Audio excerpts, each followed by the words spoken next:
Alright, we should finally be working correctly. Cause, yeah, it's... Yay, you hear me. So excited. Let me turn the volume down on them. Is the music too loud? Can you hear me over the music? Do me turn it down a bit?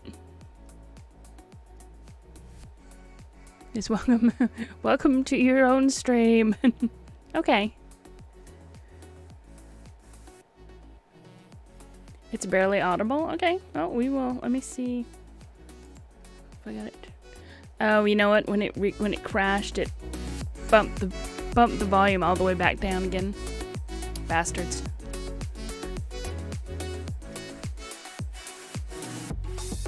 You were gonna hear the music with me. We're all gonna dance together. In our heads, anyway. That's a little too loud? Okay. There's just no pleasing you, is there?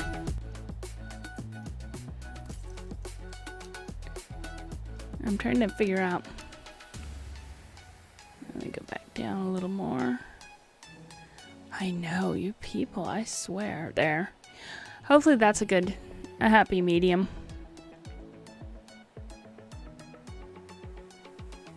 So yeah, now that we're back online, yay. I mean, if it's still too loud, I can turn it down lower. Because I hear it the same volume no matter what I set it on. Which is why I tried to do the audio through the headphones so that like what I heard was what you guys would hear. And y'all didn't hear anything.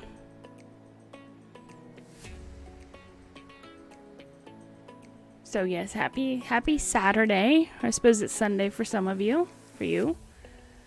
Yeah, we're back in summer here.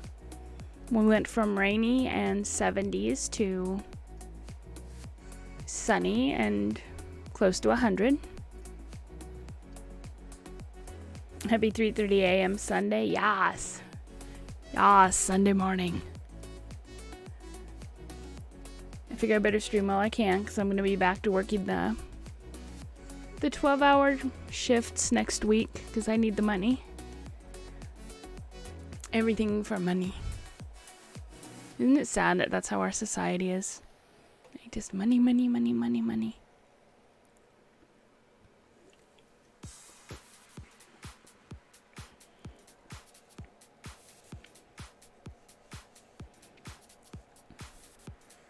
You guys are having the same thing with weather? Yeah, it's weird. I mean, we haven't really had seasons here. At least what I consider like the minor seasons. We went from summer to winter, back to summer, back to winter. And we're doing the same thing now. Though I guess having a high of 68 is hardly winter. But yeah, it's just but remember, global warming is a hoax. Totally not happening. Totally not a thing. Climate change? Pfft, we laugh at climate change. Doesn't exist.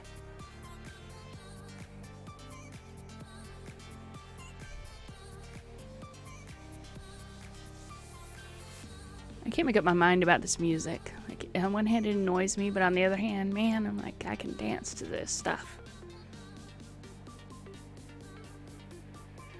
Aria the animation.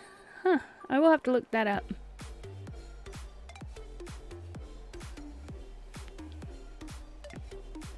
I will definitely look that one up to see it.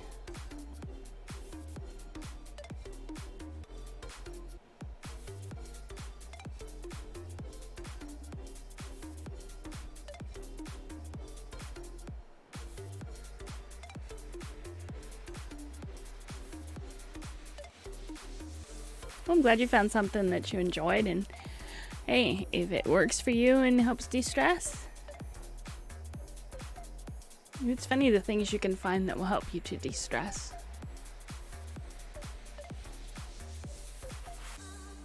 It just proves there's something out there that'll help everybody.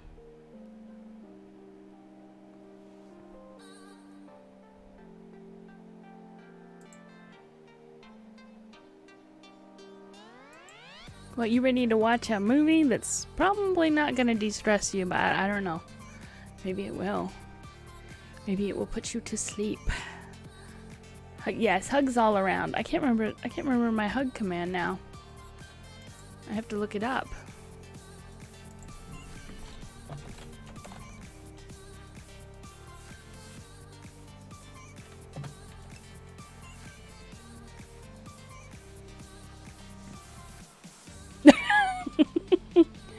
You really appreciate that music.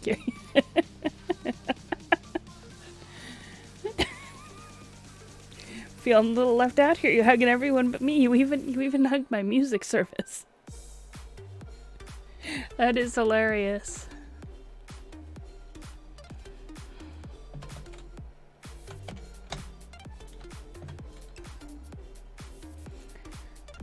See, now if you only want to hug me, then you have to do hug me. Kitty Little thanks you for the hugs.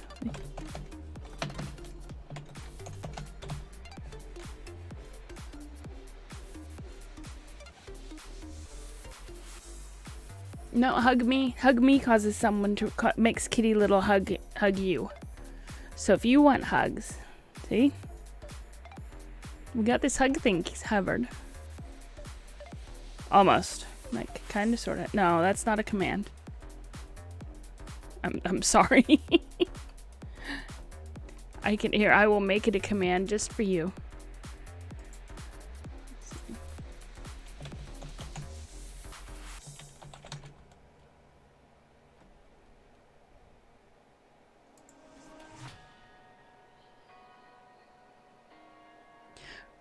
Crap, if I could remember how to format commands, it would be awesome. Alright. I need to copy.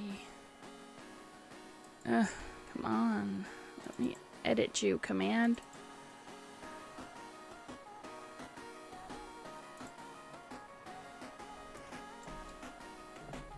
There we go.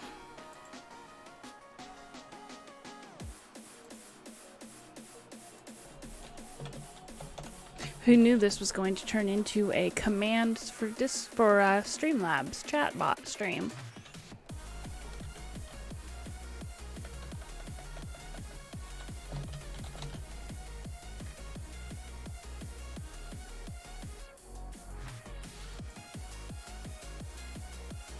Alright, so Hug Sakura should now be a command. Let's try it.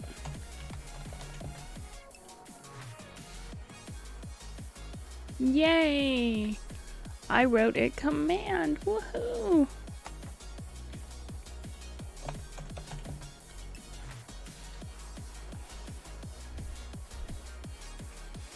Oh, I need help. I need help. But I hope the microphone is working out a little better, because... Whoa, as I belch into it. Sorry about that.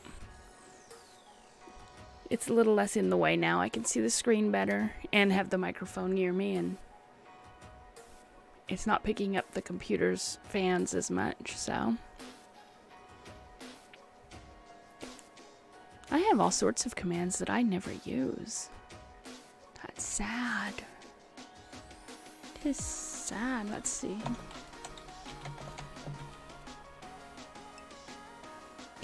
No one is hosting my channel.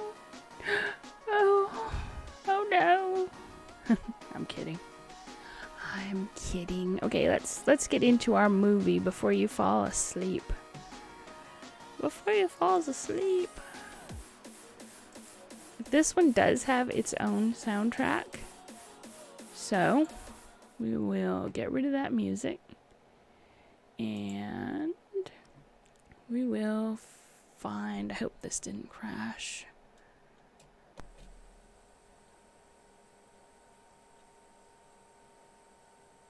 And it crashed. Okay. Damn it. It's okay. We will just have to reopen VLC. Is this a dinosaur one? I don't know. I would assume since it's called The Lost World that it is. It's by Sir Arthur Doyle. So hopefully it's like Sherlock investigating the dinosaurs, because that would be awesome. And play. And stop so I can set the screen up again.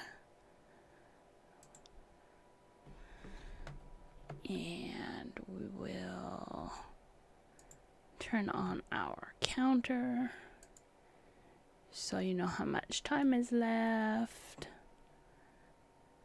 I'm being all fancy tonight.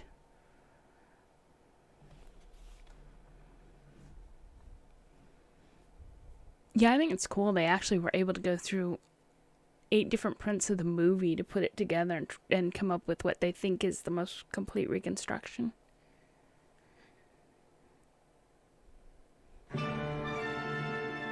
And you'll have to let me know if the movie is too loud, because it might be.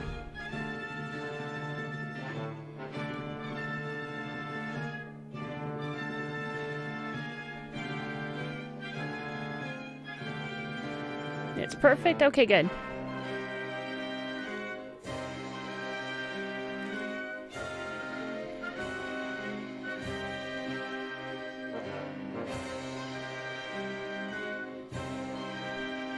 Dinosaurs roar! I will provide sound effects for the dinosaurs.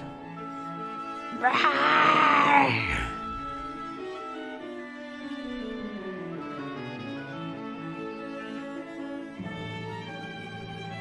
Jocko by himself. That's very sad.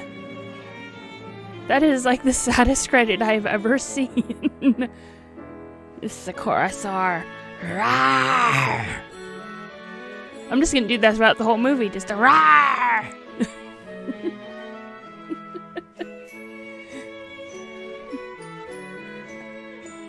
Seth will be so sad he missed it. Oh, that's so sad, the credit to Jacko. It's like, huh. I have wrought my simple plan. If I give 1 hour of joy to the boy who's half a man, or the man who's half a boy. Screw the females of the world. We care not for them.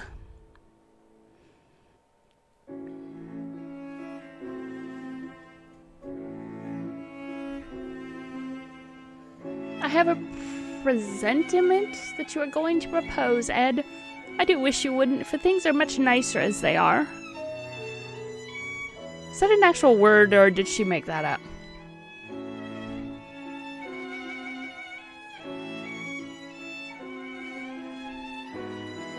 That's right, you hold Kitty.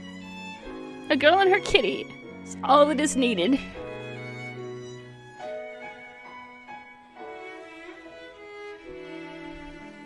We need to bring back 20s hairstyles. But why can't you love me, Gladys? Now tell me what's amiss with me. How dare you throw the cat like that? You bastard! I will only marry a man of great deeds and strange experiences. A man who can look death in the face without flinching, and who doesn't throw my cat.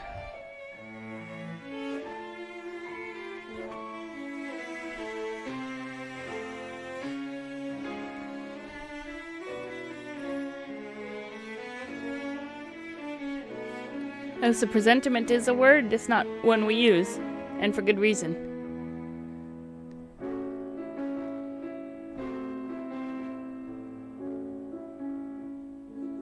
See, look at that sweet kitty. And he threw the kitty. You need to just be rid of him.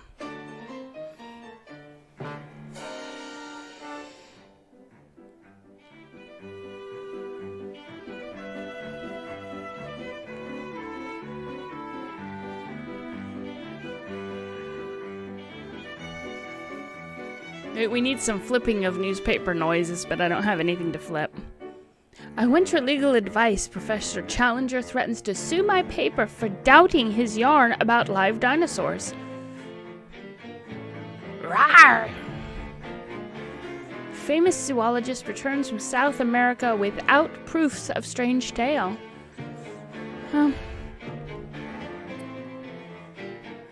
That is indeed a shame.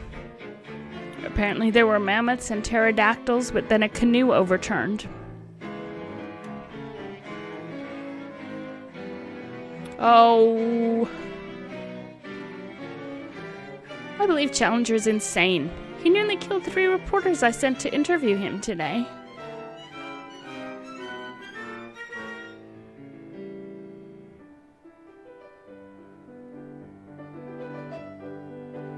Mr. McCardle, couldn't you send me on a dangerous assignment? All I need is an opportunity to prove to my girlfriend that I'm not a pussy, though I am a klutz.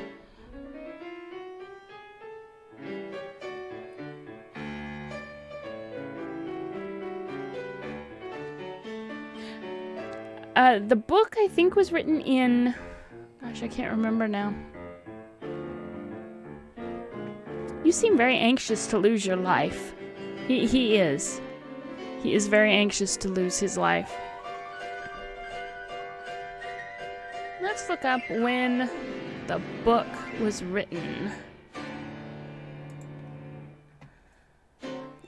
Because I want to say it was around, not long before the movie came out.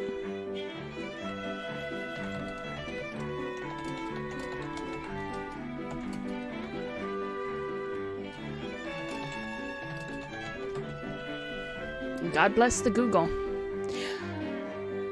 It was first published in 1912. So, don't apologize. Just run to the zoological hall and cover the damn lecture. Reporters are barred, so break in.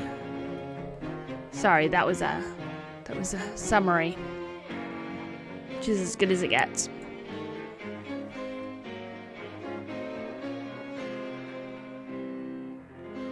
I can't remember now when Journey to the Center of the Earth was written, because I want to say that was the late 1800s. Sweet land of liberty. It's the dinosaur from Night at the Museum.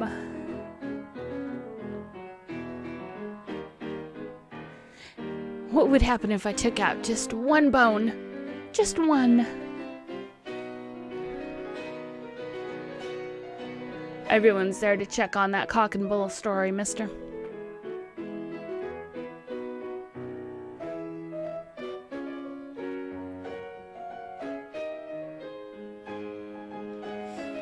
Yeah, I thought Journey was written a long time before. A long time, like there's a huge amount of space. But yeah, I thought Journey was written first. I thought it was in the 1800s.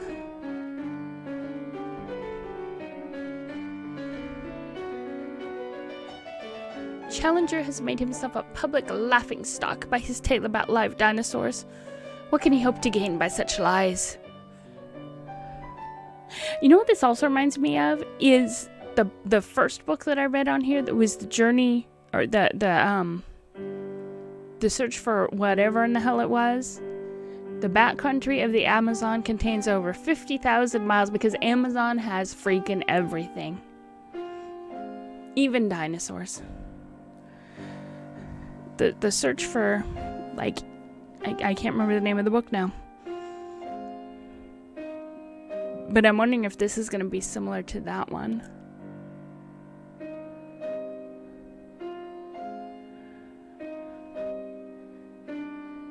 Hey, you. That's right, dinosaurs. Dinosaurs. Rawr. I will be providing the sound effects for all of the dinosaurs tonight.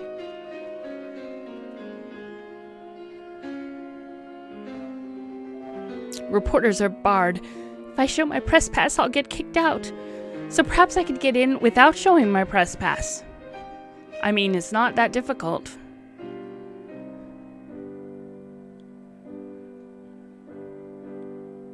Exactly, I'm the only one that gets to do any sound effects.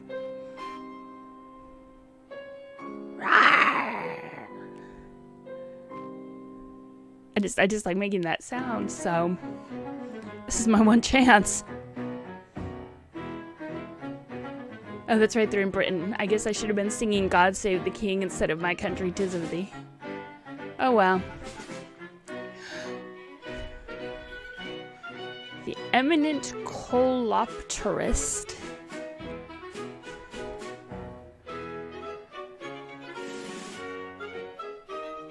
Owing to lack of proofs, this society cannot sponsor Professor Challenger's statement, but is glad to afford him this opportunity to state his case, and we trust clear his name.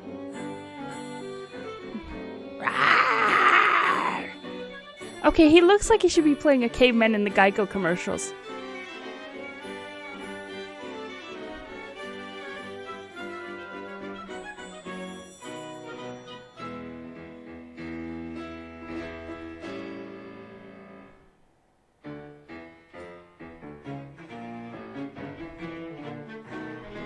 Bring out that mammoths, damn it.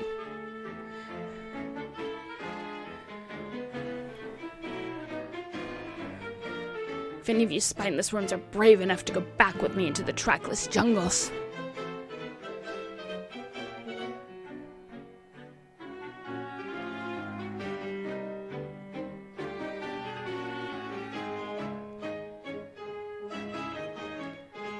Wait, wasn't the guy looking for someone to hire a useful idiot? So to just go with this guy to find his dinosaurs. It's perfect. It's dangerous, you're an idiot. Problem solved. I demand a committee be formed to go back to the Lost World with me. But if it's a lost world, how can you go back?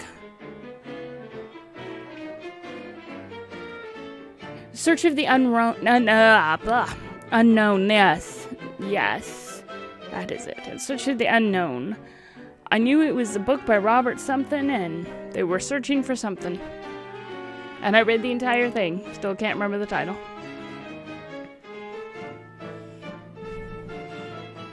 Volunteer to face death, or worse. To prove me wrong.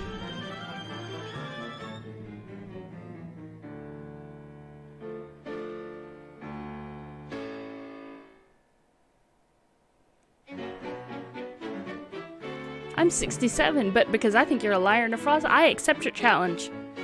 I'm sure you wouldn't possibly kill me to hide the fact that you're a liar and a fraud.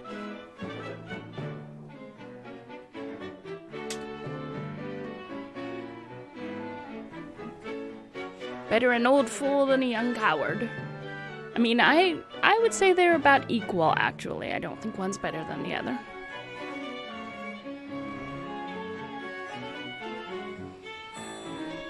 I'm not a student or a scientist, but I am a useful idiot. Let me come with you.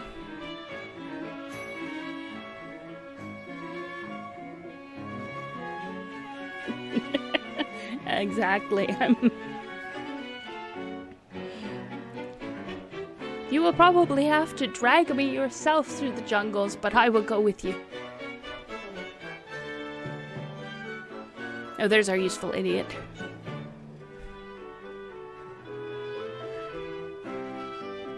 I wouldn't go on this expedition. You see, my girlfriend got mad because I threw her cat.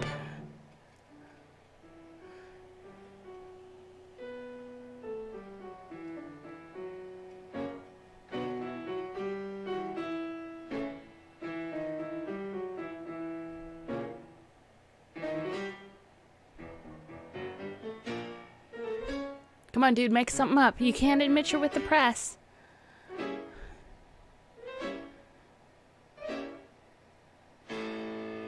Damn it, man. You could have just said you were a writer. You are stupid. Is that Christian Bale? Maybe it's Christian Bale's first incarnation. Yes. It's an earlier incarnation of him. I mean, how stupid do you have to be? You had to lie about being the press to get in because they wouldn't allow reporters, and then you can't even come up with a useful lie. Uh-oh, he just doxed himself. We know where he lives.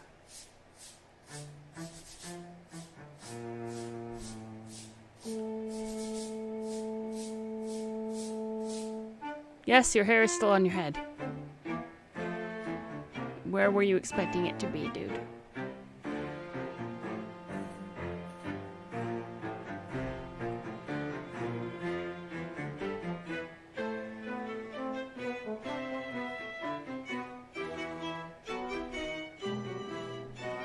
I'll just stalk him and then I'll break in after him. It'll be fine.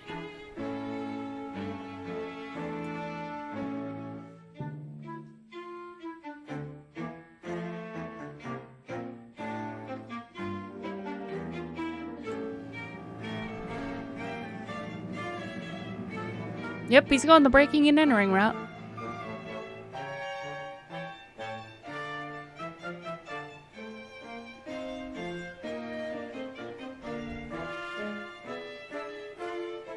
All these actors were time traveling. They time traveled back to make this film.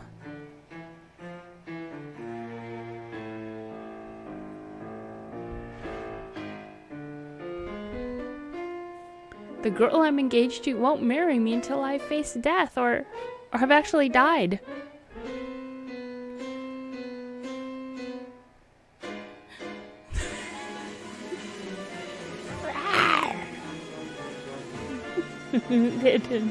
Definitely vampire.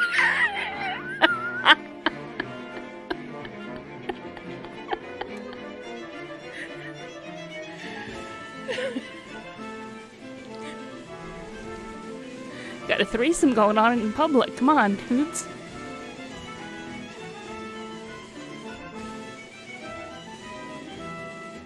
This man attacked me.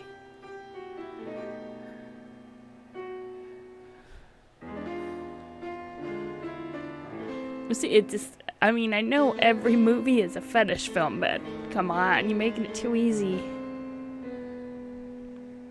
I intruded upon him.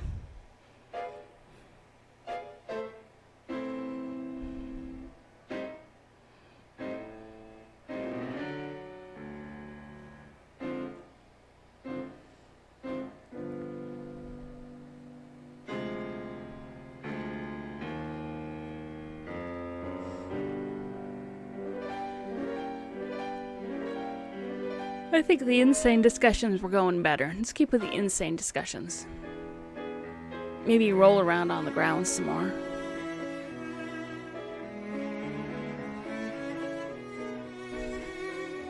You've heard another nice young man? Apparently this is a habit of his.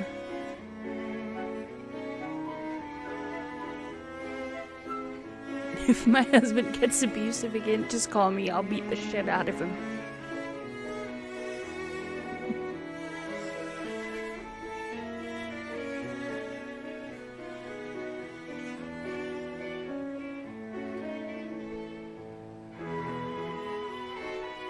I'll beat up my husband, it's no problem.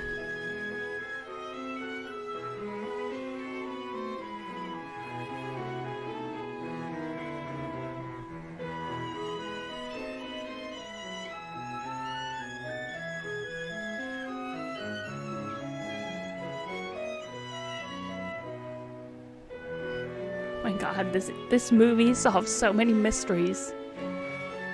I hope they don't come and get me while I'm streaming it. Because apparently I'm giving away too many secrets.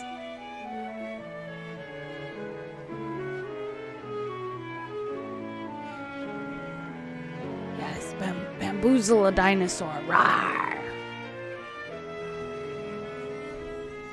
Do you want to join this expedition because you believe my statements are true? No, I think you're batshit crazy. I just want to impress my girlfriend.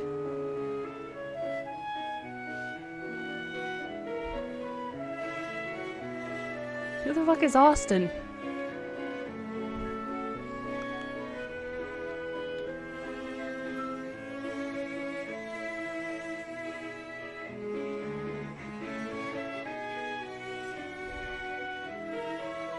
They can't silence us anymore.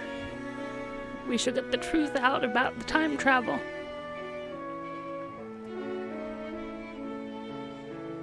Have you shown Malone the diary? The Vampire Diaries, perhaps?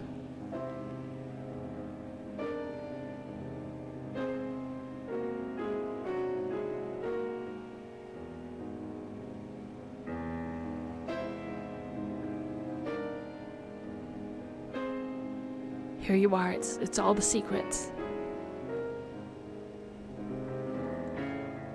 Property of Maple White? So because someone named Maple drew pictures, you believe in dinosaurs.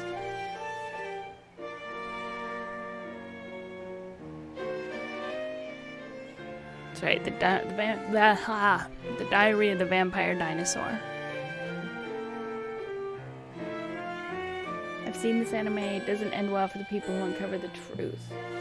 Who here knows where we can find John Teeter in an IBM 5100? I could probably find an IBM 5100. I don't know if I can find John Teeter.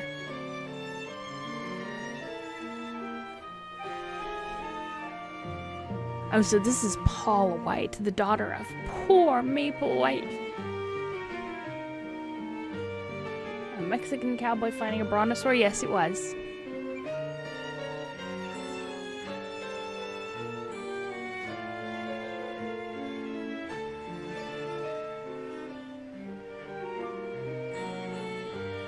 Oh, okay. Okay, so we need the IBM so we can build the time machine. Miss White was her father's trained assistant. That makes it sound like she's a trained monkey. Come on.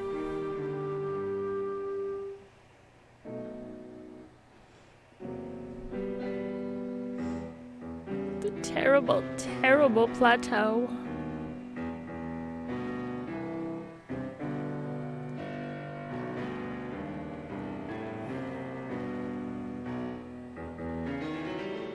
Carnivorous beasts and a living brontosaurus. If it's not a Chuck Tingle original by now, it will be. You mean you saw living descendants of these monsters that have supposed to have been dead for millions of years? That's right, bitches. Rawr!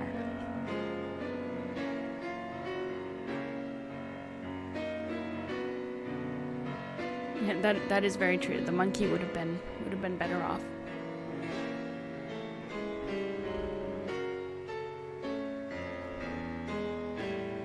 Oh, so maybe when they go there, they'll find her father still marooned wherever the hell he is. Oh, please don't go.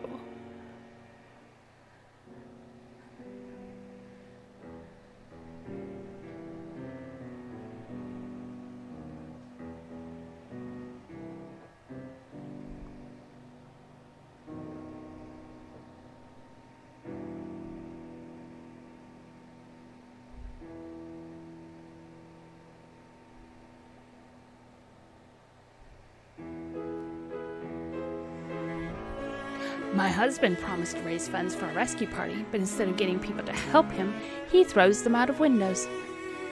She does not like her husband.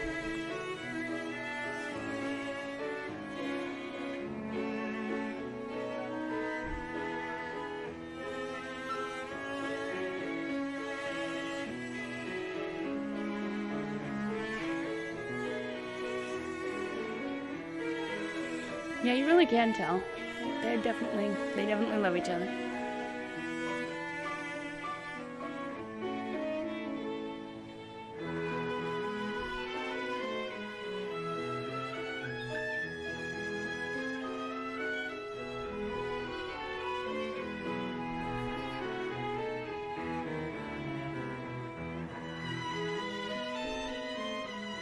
I swear I will not send an article back to my paper.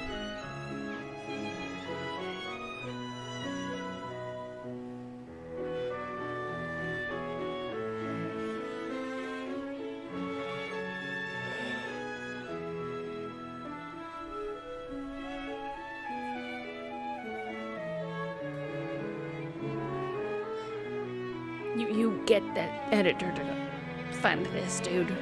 It's the only way that girl's ever gonna marry you.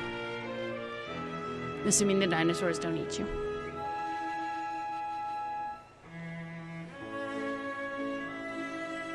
He does. He looks like he's just gonna lose it at any point.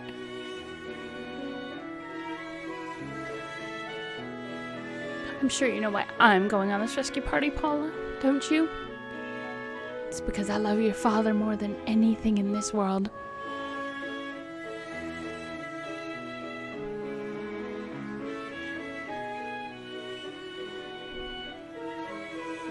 And when we come back, I will marry you and we'll be one happy, weird, fucked up family.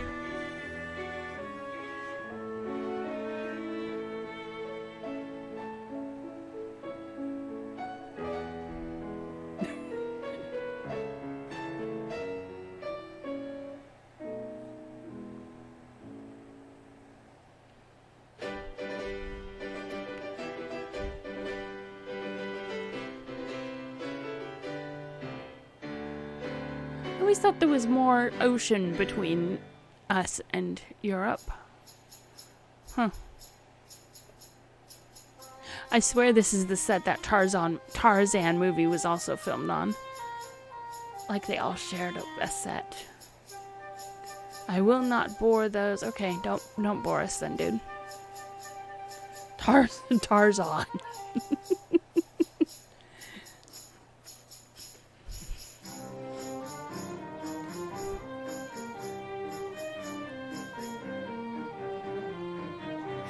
Tarzan Kong of the Jungle. Yes.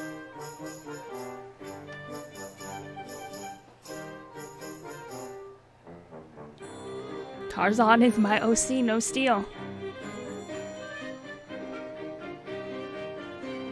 Jump in, the water's fine, dude. The alligator's really friendly.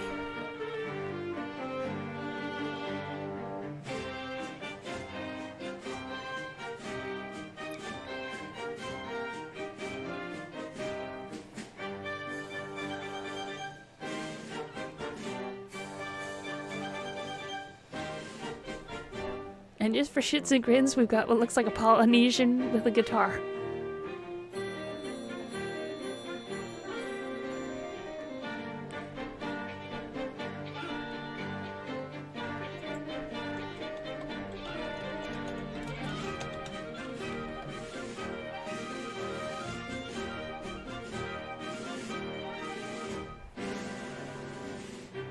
The Immortal God King and Tarzan?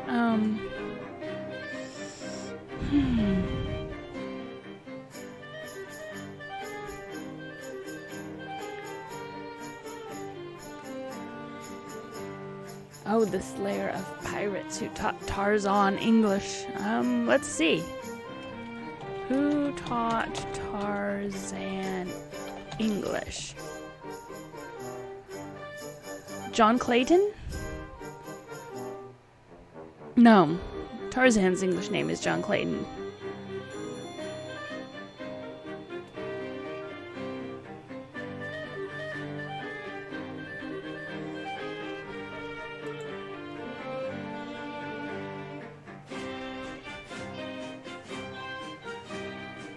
Do-do-do-do-do.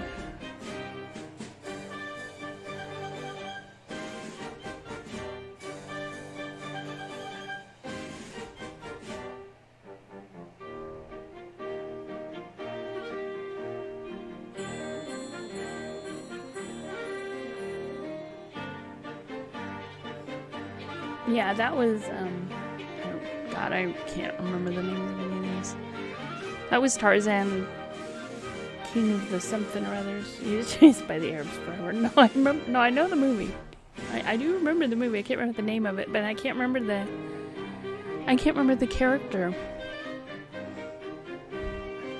And it's hard to keep them straight because so many of them don't follow the books.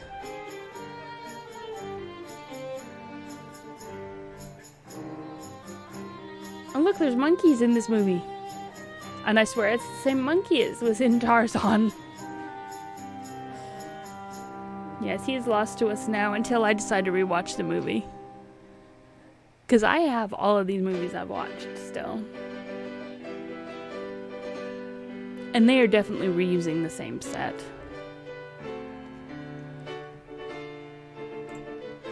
What was the name of that damned movie?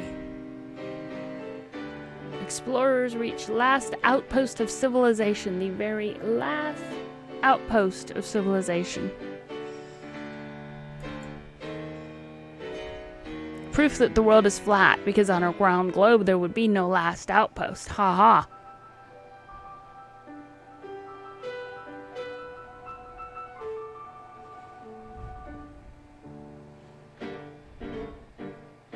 That's weird. That movie is still in my video archives, but I didn't put the name of the movie in it, in the title.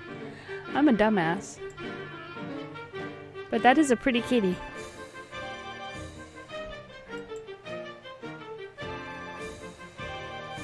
Bins. Yes. The mighty fucking bins.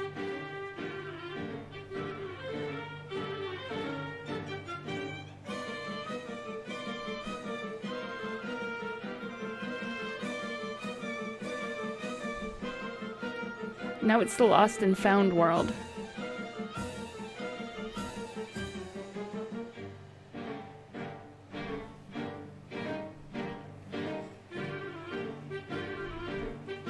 Here, kitty, kitty, kitty, kitty. He says, meow. Meow. Yeah, Binz is the lost father.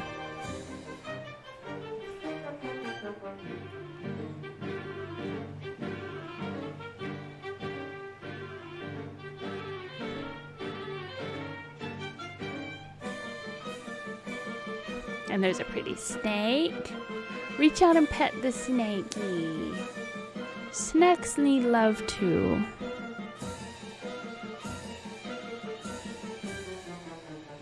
That would be an awesome place if that's how Lost and Found World worked.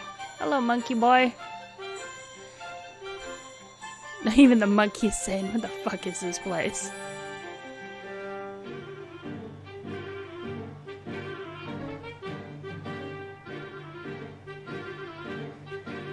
That sloth is moving at a pretty good pace. I'm impressed. Please don't shoot it.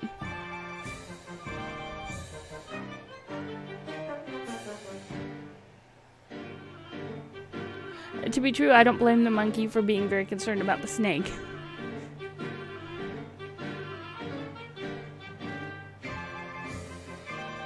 Please don't shoot the sloth.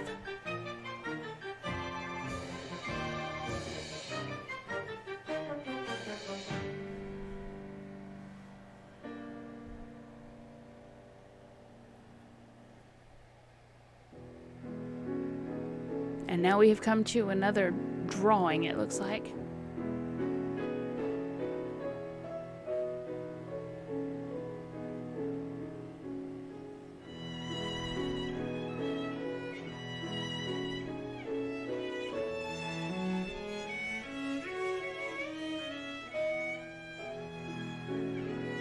Three weeks since we sent back the canoes.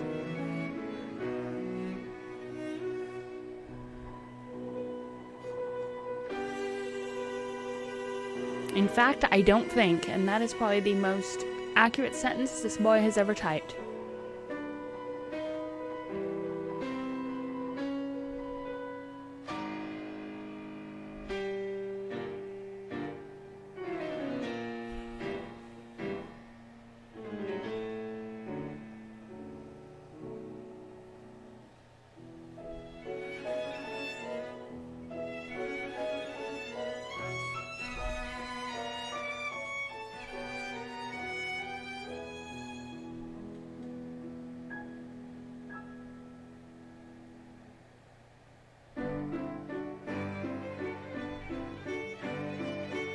Aw, the last world has bear cubs.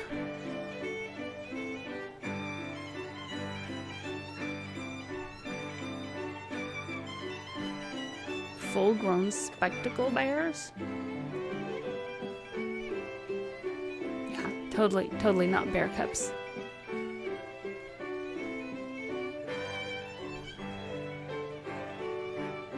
I'd say they're part cat. Because he's determined to sit in that box.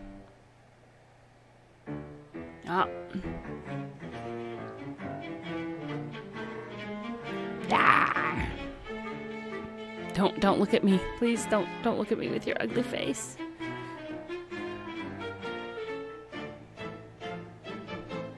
Oh, bear cubs are probably something that was easy for them to rent from somebody.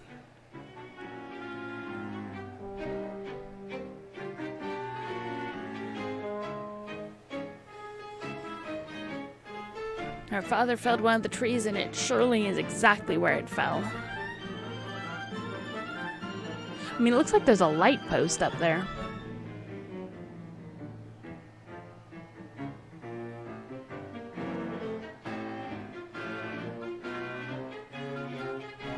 I don't think that's a tree.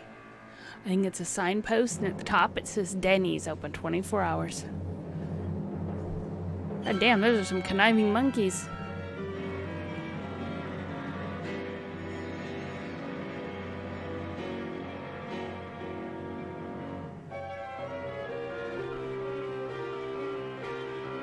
Yeah, a cross dedicated to bins is probably more accurate. Because we shall never forget bins, even if we're in a totally different story. That is not a tree. That is definitely a signpost.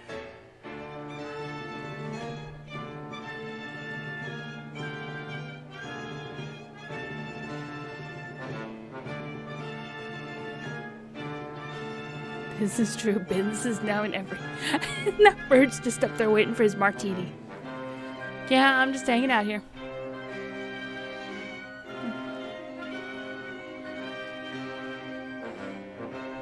Serves your socks.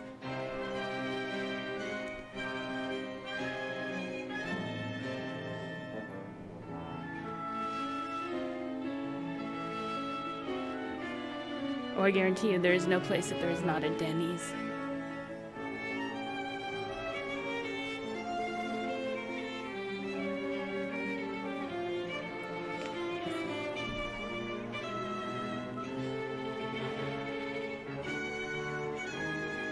The 5-second rule can always be extended as well.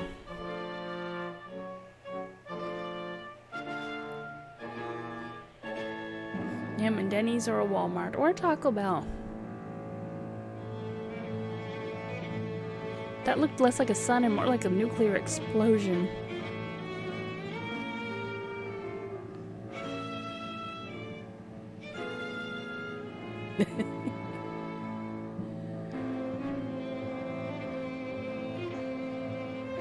Wait, so he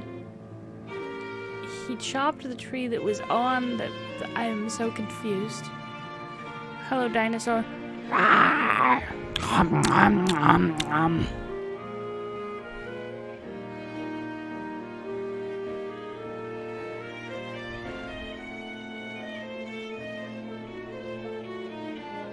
We see you.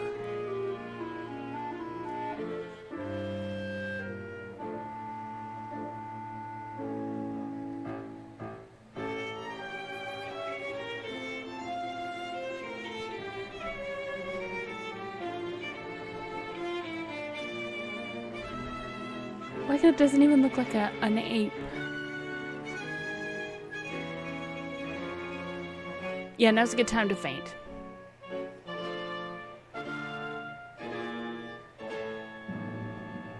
One side is a Denny's and the other is a Wendy's. Yep.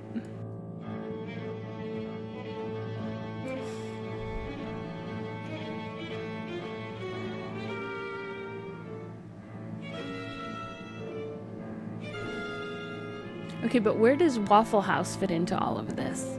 Because there's got to be a Waffle House.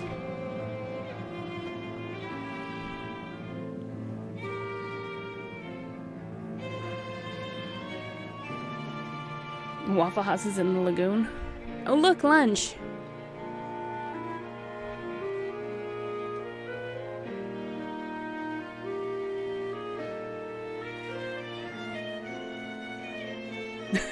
I love the look on that black guy's face, right? Like, I don't know what the fuck they're doing.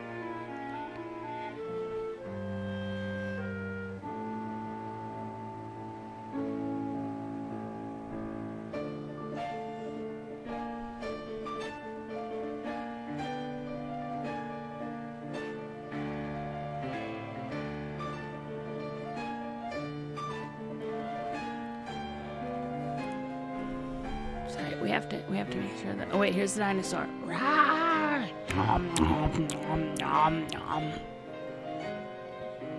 That looks like claymation.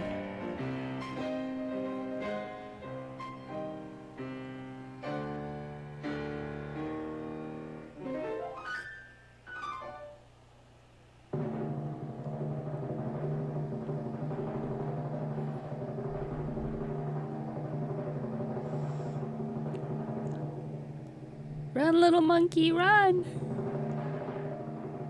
Don't get eaten. Yeah, the monkey definitely has issues. Poor little dude.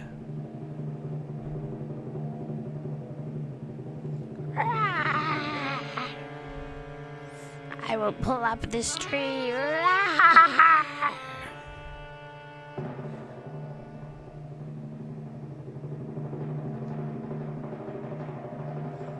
Perfectly harmless unless it happens to step on us.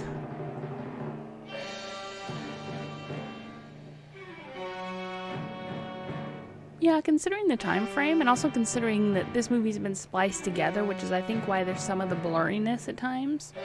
They're trying to like overlap frames that were damaged. My elephant gun might as well be a bean shooter. Yeah, it's true. I mean, did you really think a dinosaur was gonna be the size you could shoot it with a gun? Just no. Hello, monkey.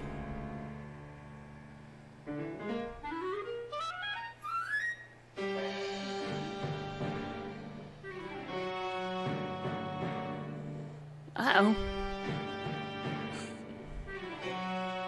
The dinosaur says, "What is this? I did not leave this tree here."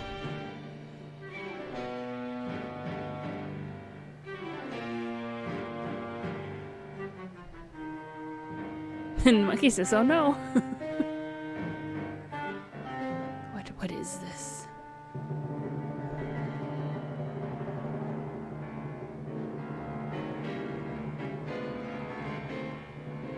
I know, it's so rude of them. Cutting down the dinosaur's tree.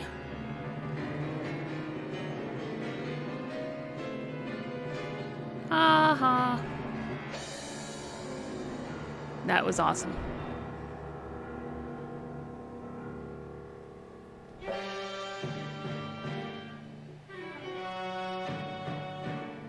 It probably is just blackface.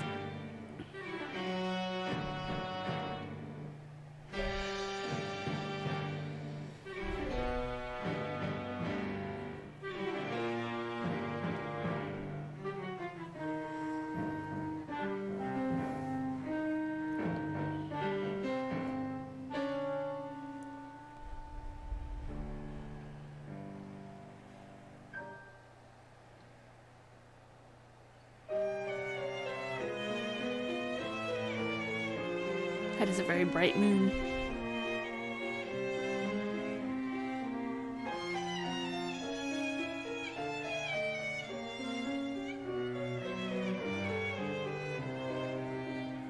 That's right, the monkey is going to be their savior. Hello, owl.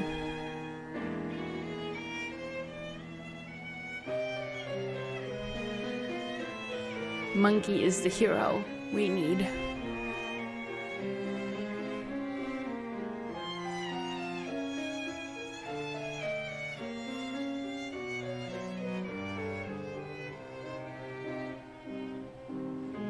Look, he's up there enjoying a joint. Just leave him be.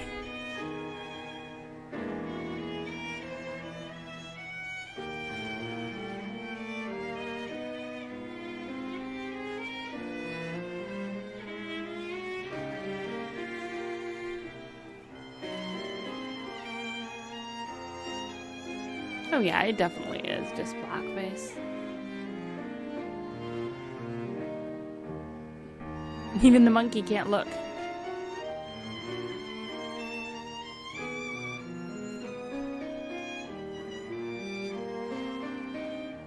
I mean, to be fair, I'm not sure if the character is supposed to be a black person or if he's just supposed to be very, very dirty. Because I was lost remembering our beloved Bins.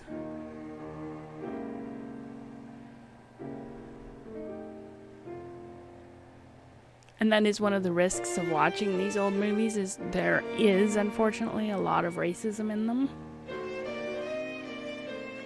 Tarzan was just some casual racism. It wasn't as bad as some other ones that I would have loved to have shown, but there is no way that I could ever show them because they are really horrible.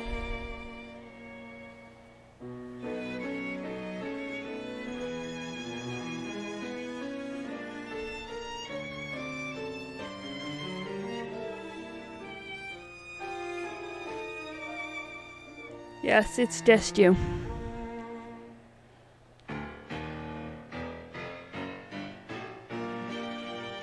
It's Barney. And Godzilla. Barney versus Godzilla. That's what we're gonna get.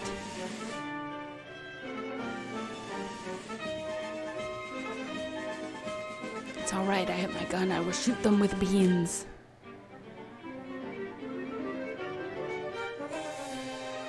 Rawr.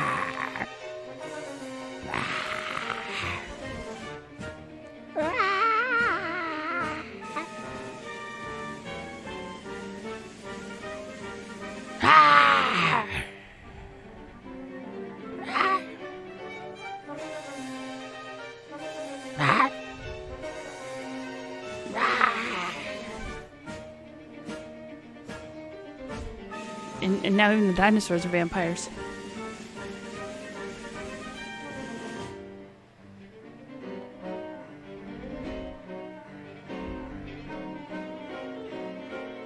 I mean, hey, instead of 2 dinosaurs, you got 1. I would think that would be a good thing.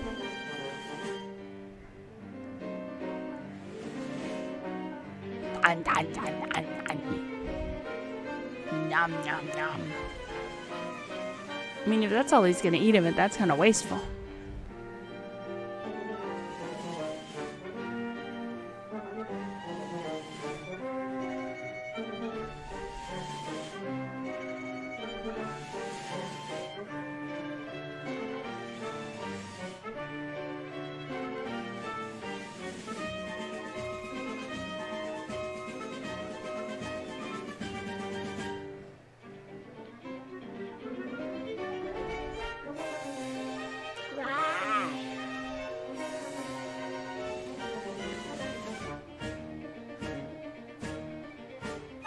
Run, kid, run!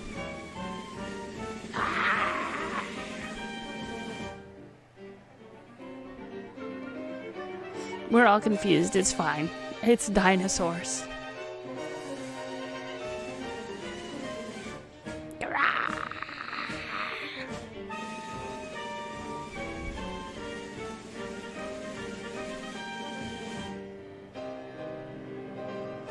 What are you gonna do with them tiny little arms now, shithead?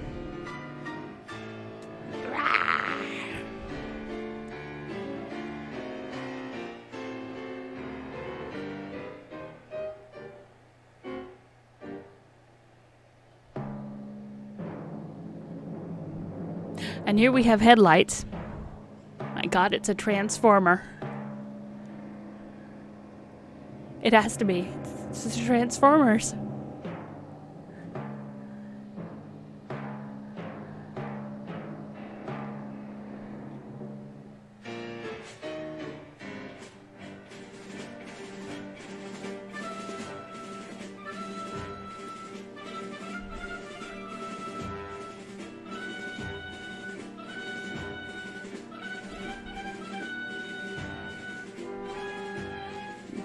Aw, thanks for lighting my reefer, dude.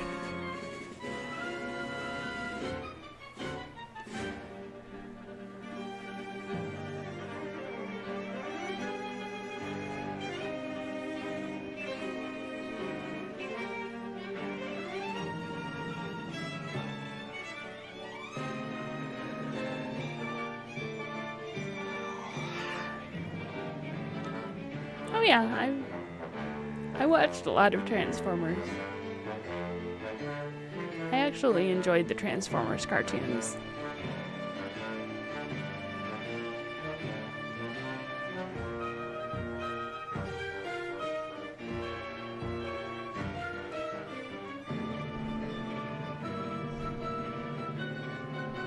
Fire may not work with the next one. I mean, you can at least try.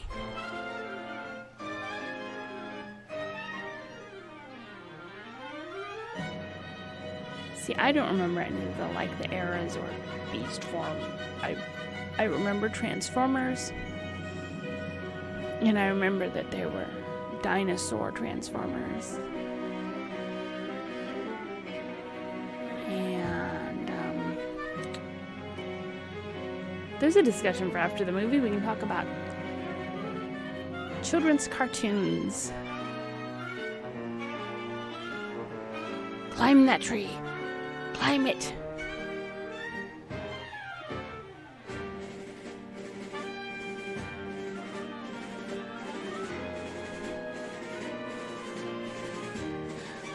don't even know what the hell this thing is supposed to be. Like, is it supposed to be a gorilla?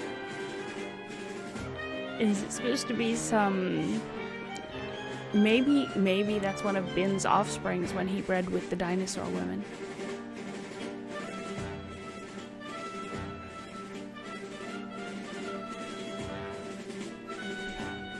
I mean, I'll give this movie this much. It doesn't have sexy women in skimpy jungle outfits. Yet. It's the son of Ben's, yes.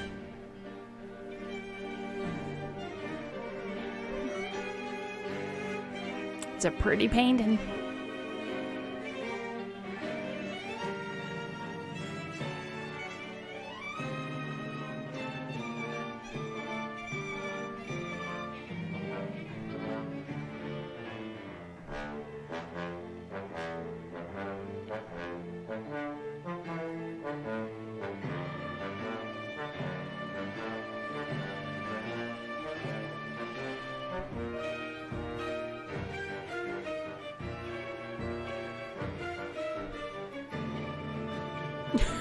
Still don't know what the hell it's supposed to be. Oh, apparently it jumps well.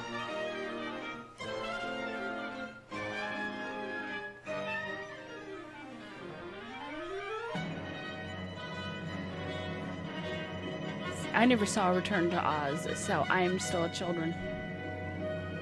And childhood would never end.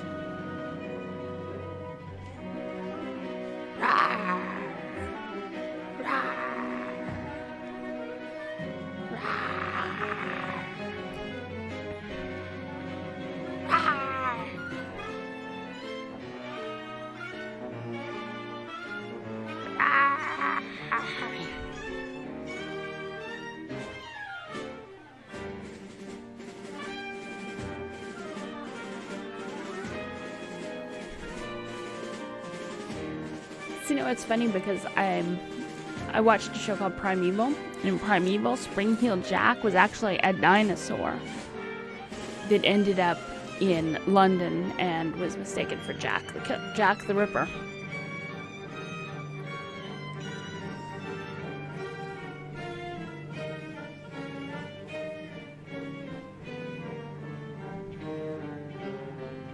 It looks like a flying whale. I might eat it. Nom nom.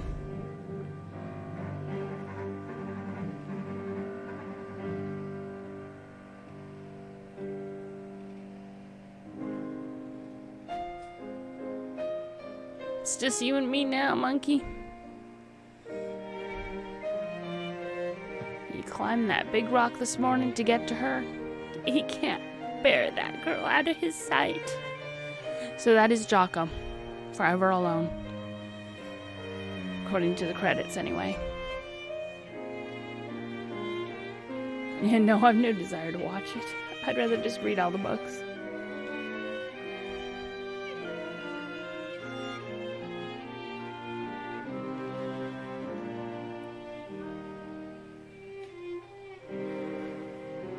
Spring-Heel was a whole separate deal to the Ripper? What are you talking about? Because I was talking about a show called Primeval that had nothing to do with Oz. It was about wormholes that led to different eras and dinosaurs came through them.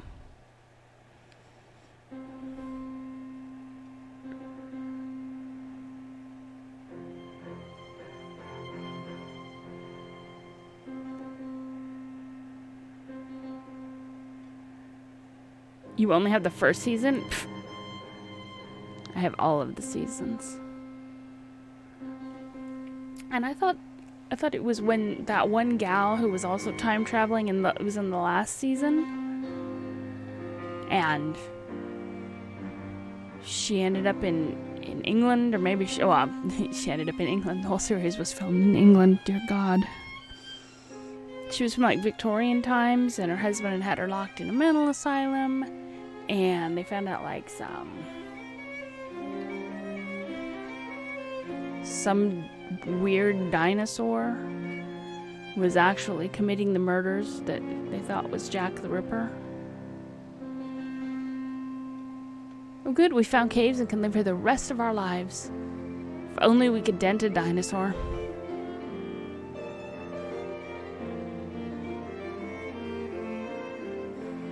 Yeah, I mean, I was a kid then, but I don't remember ever. I've heard a lot of people talk about Return to Oz. I remember nothing of it. Also, we're gonna search some caves for the guy that we originally came here to rescue. I'm glad we got back to him.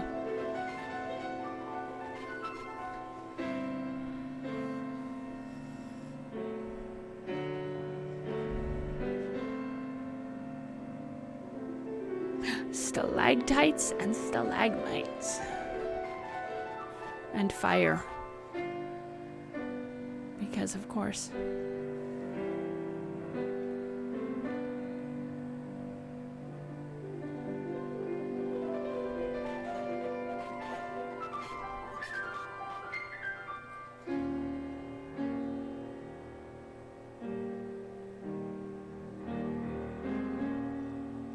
Damn, dude, you got a bald spot. You're gonna be sunburned.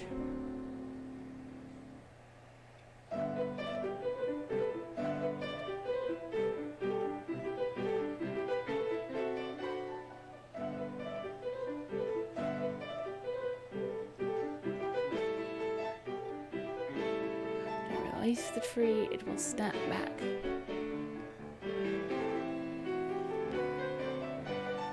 That's right, so the stalactites hang down because they're hanging tight to the roof.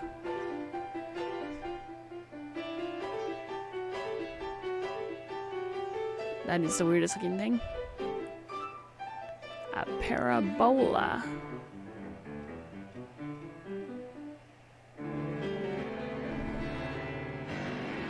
And someone is filling the water, and we've got a rampaging whatchamahoo's it.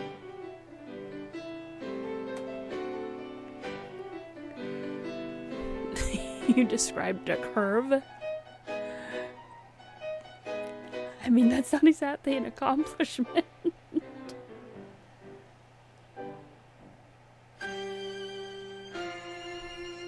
Oh, we found Dad.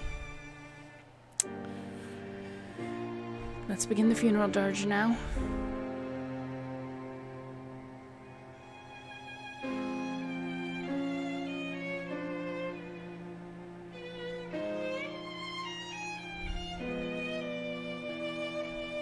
No. Dear old Dad is dead. We came here for nothing.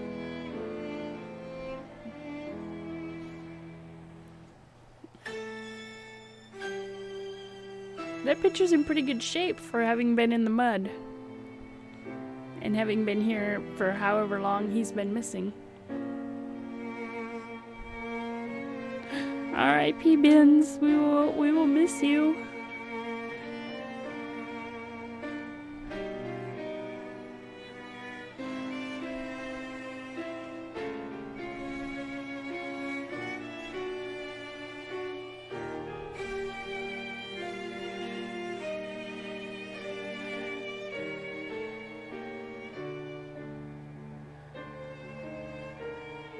I thought he was gonna shoot himself. I was gonna say no.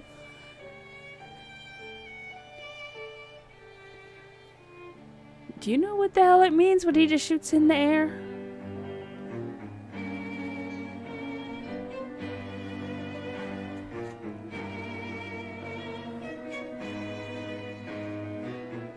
Yeah, but what does it signal?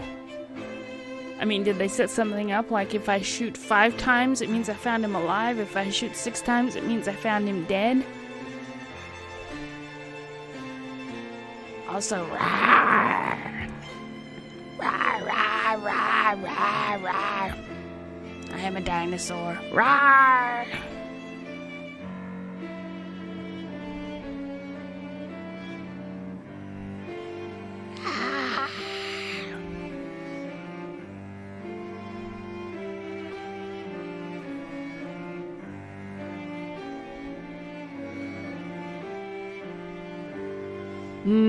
Greens.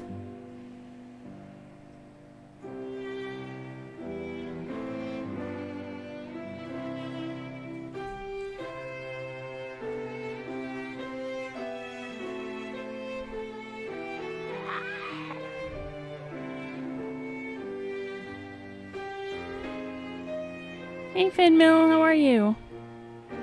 How accurate is my dino voice? It is 100% accurate because you can't prove that it's not.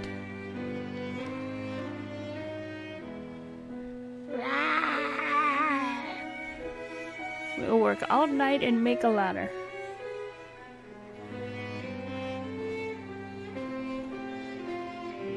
Yes, Dino Acoustics. That's what I majored in. Dino Acoustics. I taught myself.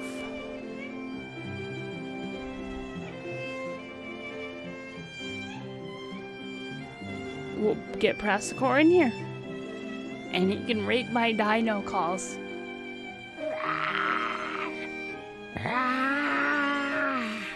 Oh wait, that's not appropriate for this scene, is it? Oh, well, I don't care.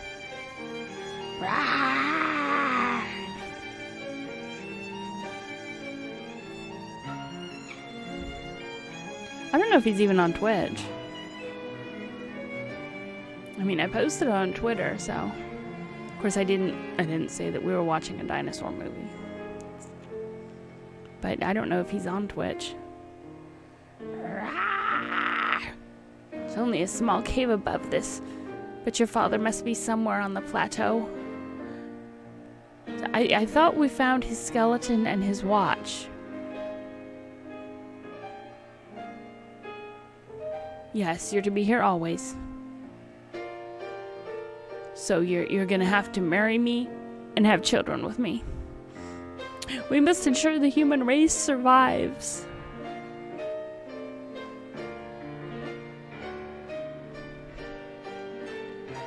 She's like, nah, I'm fine with the human race dying out, thanks.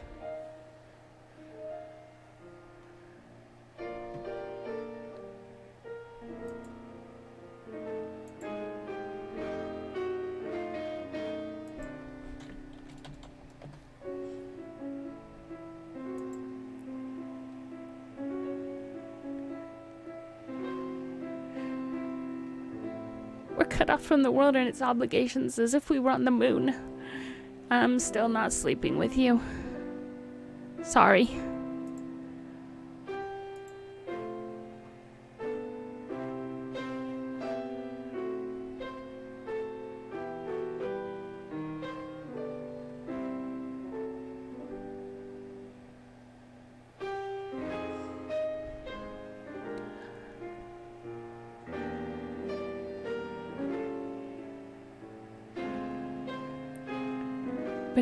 But I was going to marry her. It's okay, it doesn't matter who's married to her. We'll all take turns.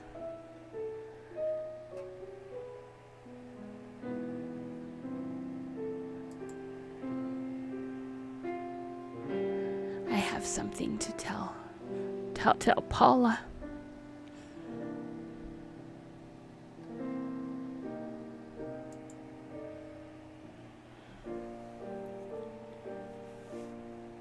Whatever floats your banana. I mean, honestly, I think the professor's a better catch than old useful idiot.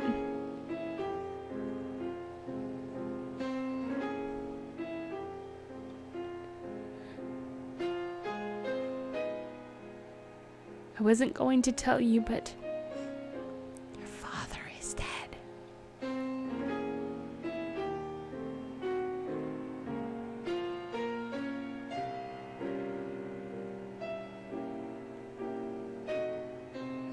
No, it probably won't end well. He'll just kill the competition.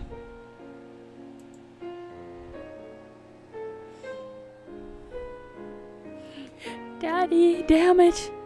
I came here looking for you and you were already dead, and now I'm stuck here with these men. Also, rawr!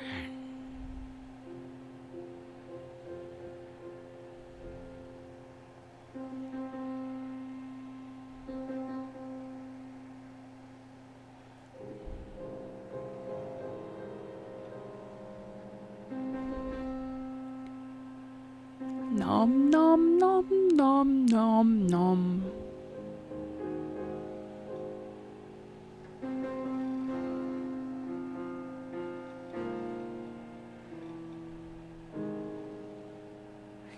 Yeah, but not enough of the skeleton for him to walk her down the aisle, unfortunately. Nom nom. Rawr. Rawr. Rawr. Rawr. Rawr. Rawr. Rawr.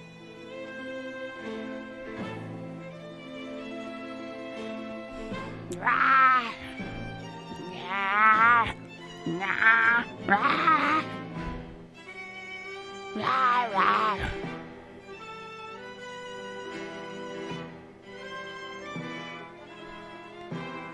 It's always Jerry that has to fuck things up, isn't it?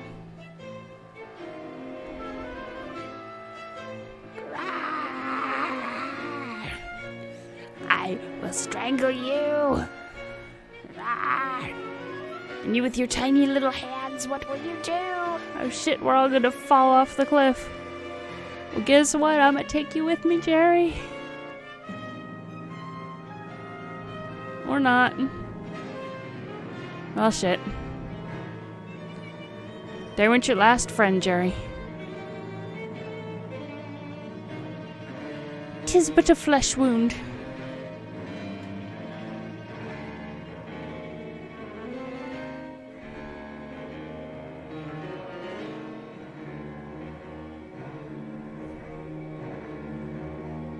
It's still alive. It'll get up and it'll go beat the shit out of Jerry again. Also, apparently a volcano is erupting.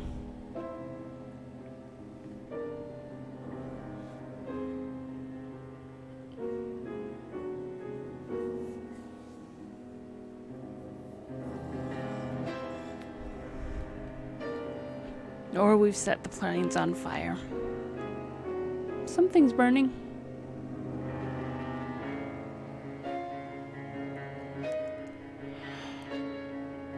I bet when it erupts, bins will come out of it.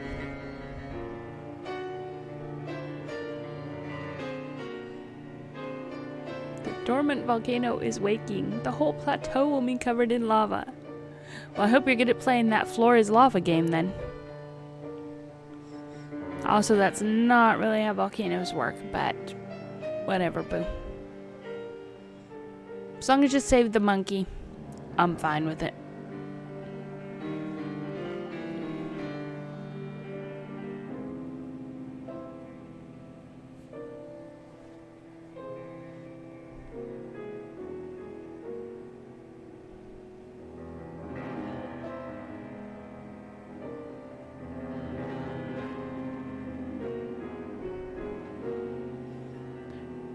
You're afraid they're lost? I mean, you're in the lost world. Of course they're lost.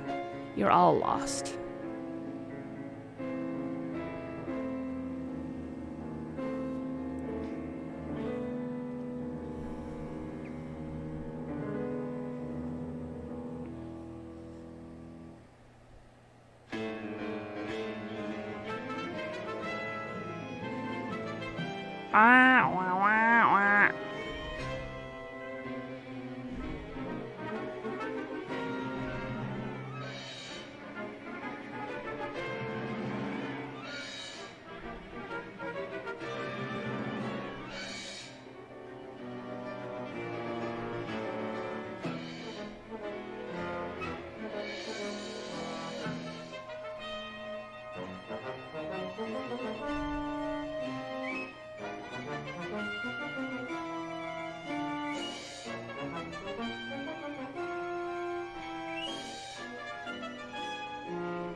We are going to continue this feud even as we flee the volcano.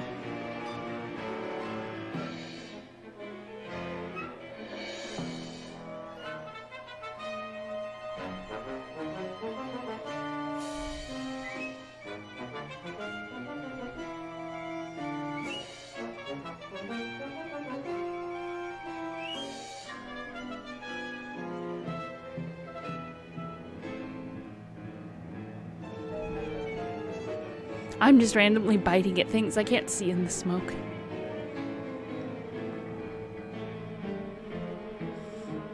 Got one hell of a barbecue going. Also, that is like a very small volcano. Yes, little monkey, gather up the grass. Now is the perfect time to be knitting. Yes.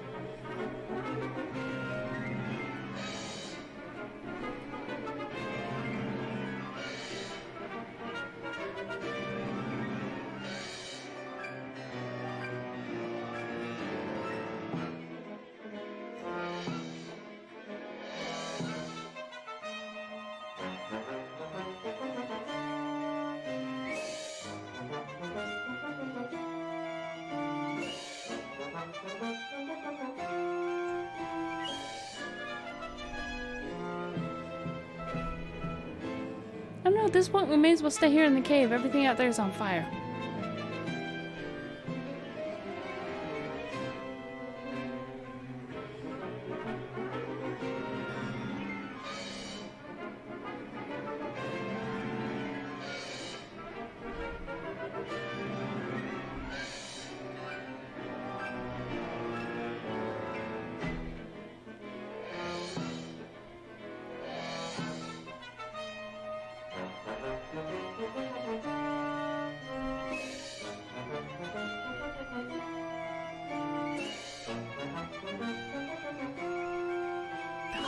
I smell you, human!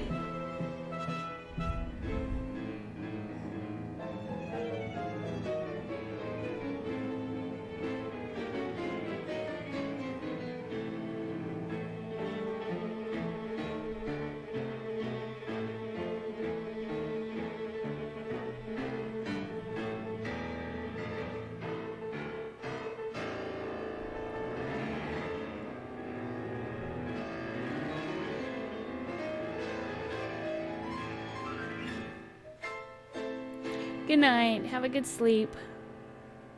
Thanks for stopping in. It's good to see you.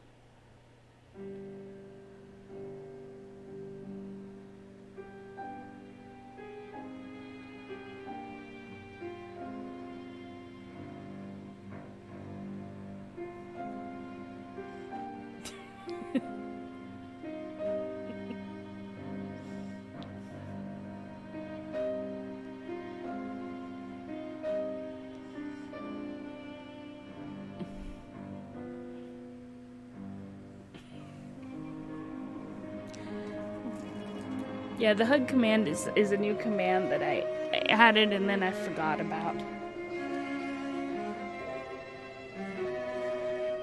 So if you do, might be on the right screen.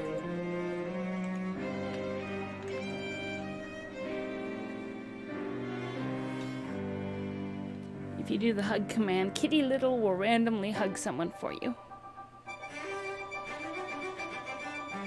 Go, monkey, go! Monkey will save them. Go, little monkey, go. You can do it.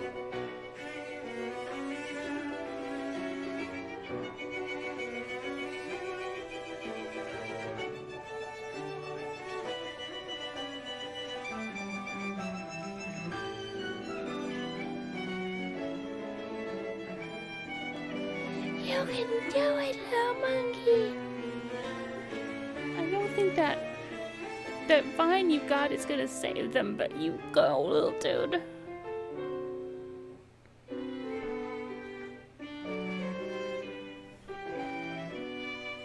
At least save yourself.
Oh, we can all die together now, little monkey.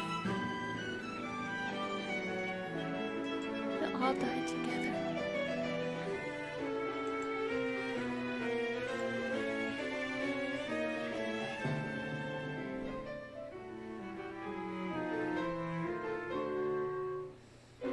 I'm not dead yet. Damn it. I'm not dead yet.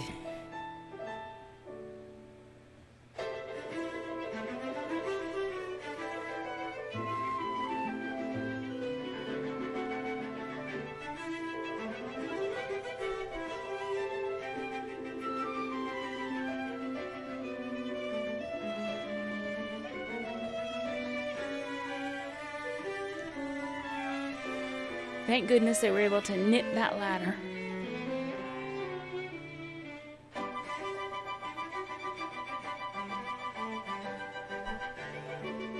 Come on, monkey, take the ladder.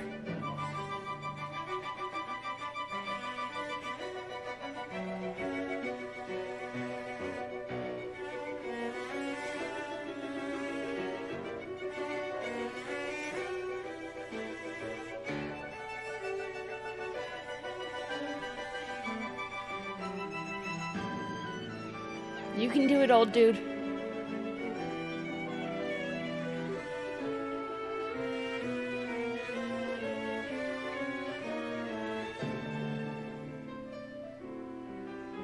Oh, we gotta get the useless idiot down first.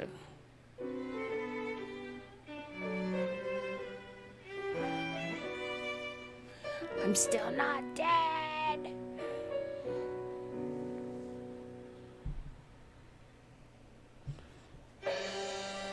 Uh-oh.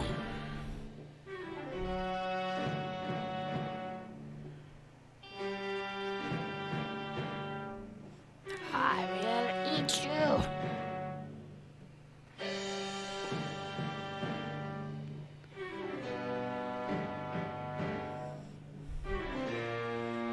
He definitely coming for something. And he got a face only a mother could love, so... Oh, look, there he is. None of them saw him.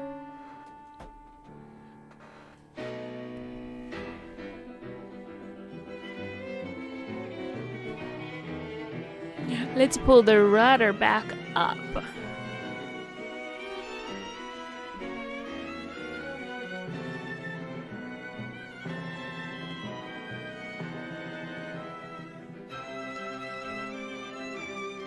I pulled dinner back up to me.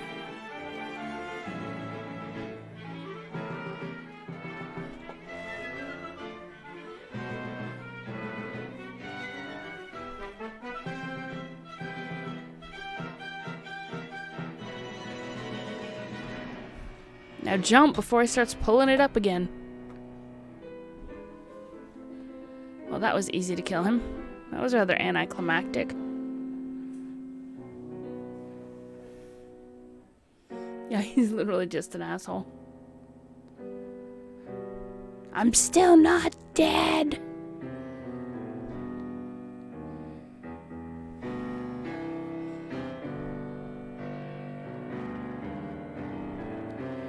I'm not dead, you assholes.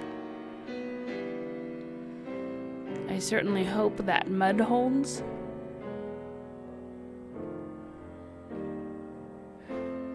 We're back in the world and its obligations. You can't possibly expect me to marry you now.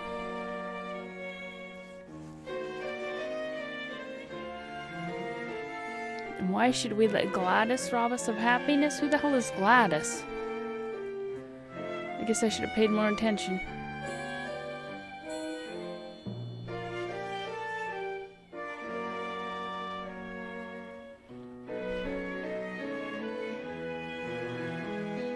Okay, yeah, that's what I thought. That was so long ago. It was so long ago since we saw Gladys.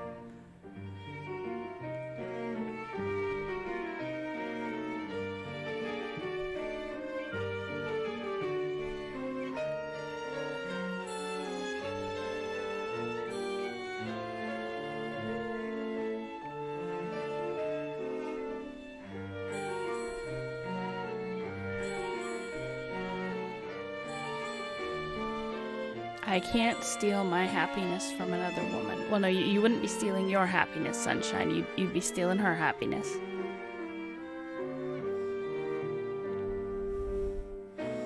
I will get out of here, you assholes.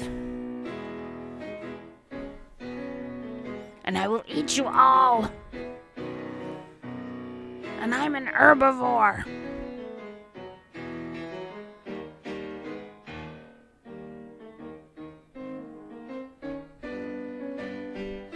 I don't see the Geodetic Surveys office mentioned office, so yay us.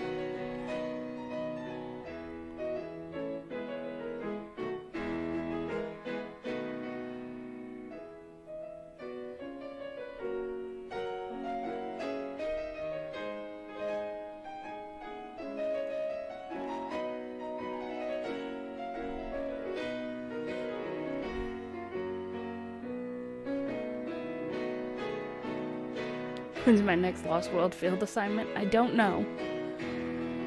Probably not until I get another job.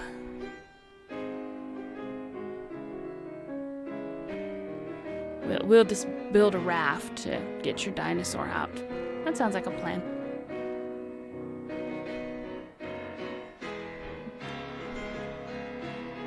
Yeah, I bet you could get a raft from Amazon that could get that dinosaur out.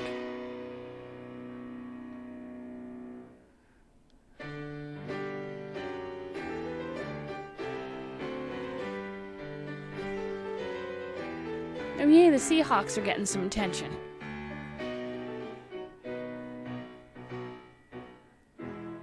Now I kind of want to find the book that this is based on and read the book on the stream.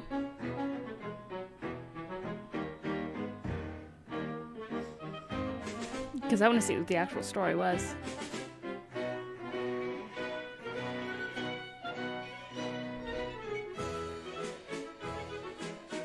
Amazon Dinosaur Transport, yep.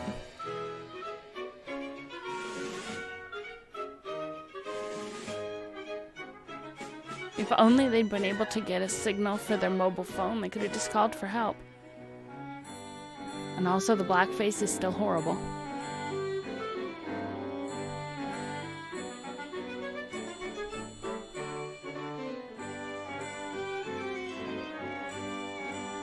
Yep, now it's going full King Kong.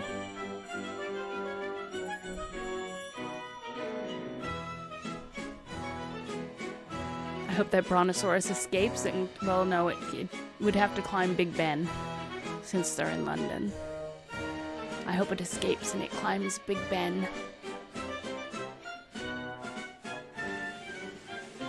Can I remember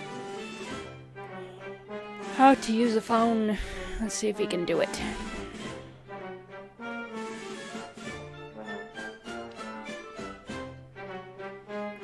He's now superintending the unloading of the monster.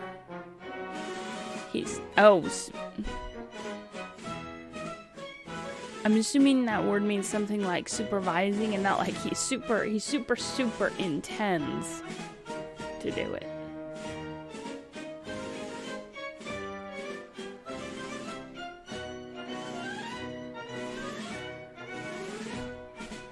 I'll inform you in a moment when and where the Brontosaurus will be on view. Well, you've only got about 6 minutes left, so hurry it up, because I want it to climb Big Ben.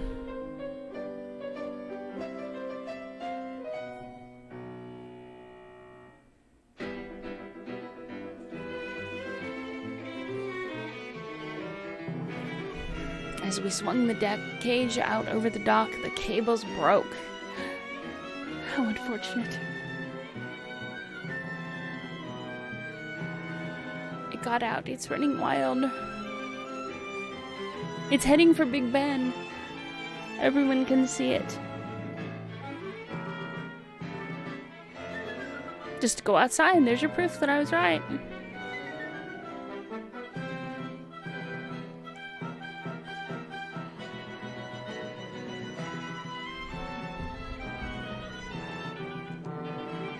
It says rah, rah.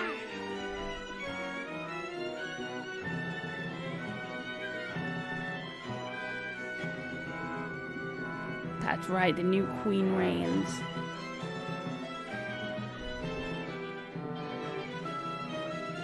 Well, if you don't believe him, just go outside, asshole. You can see it for yourself.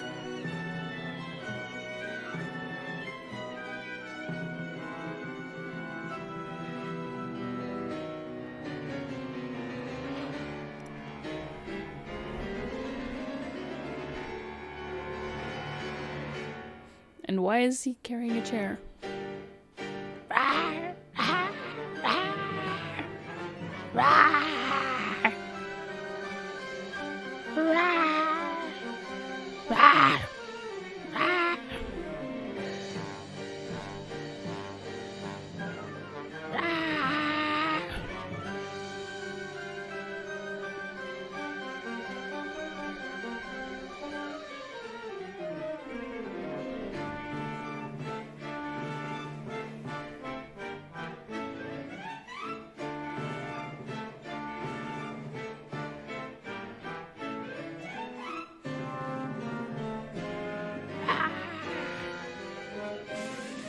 Aw, horsey.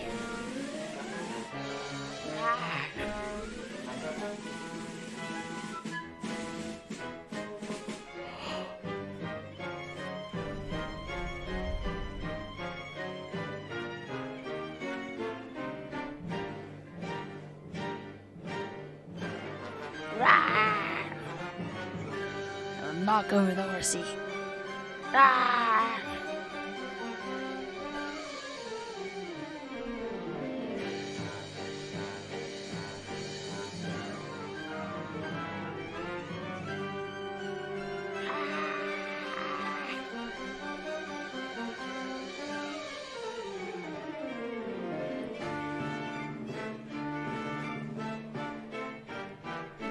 Well, if you're not gonna climb Big Ben, I will take you crossing the Tower Bridge.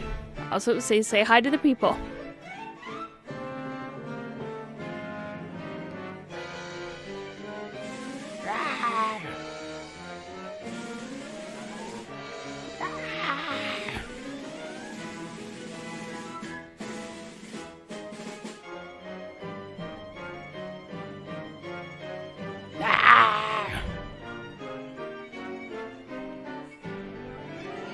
Oops, did I do that?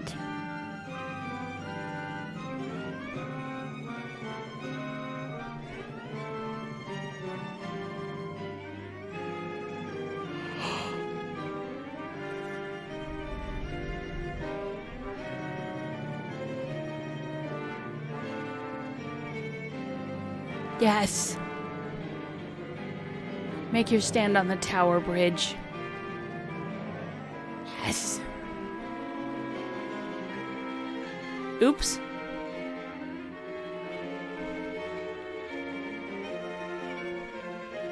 Swim away, Nessie. Swim away. Go back to Loch Ness.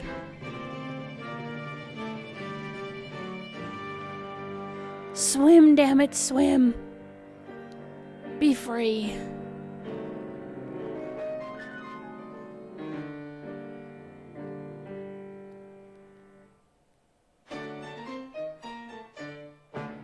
Hi, Gladys. I'm back.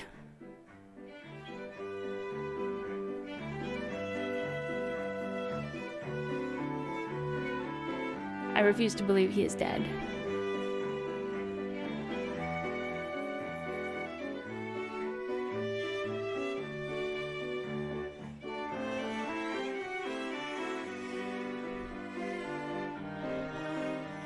Uh-huh. Aw. Gladys found someone better, and it probably wasn't hard.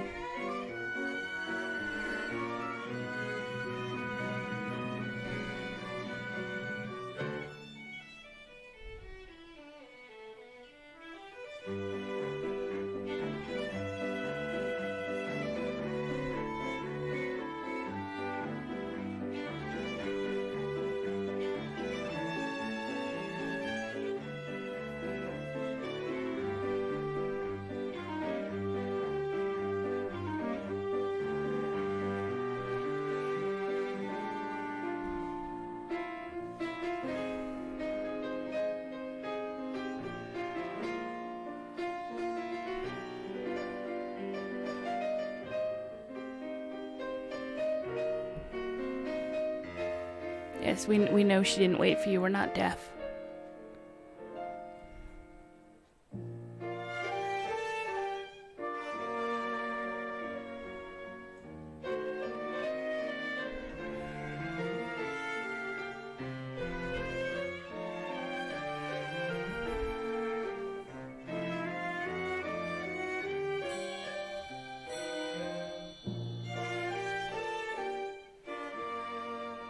Yep, gotta complete the cycle. The circle of life. And there's the Loch Ness Monster. See, I told you it wasn't dead. It's heading for Scotland, don't you know? It's heading for Loch Ness. That is America, and this movie did not take place in America. It took place in London.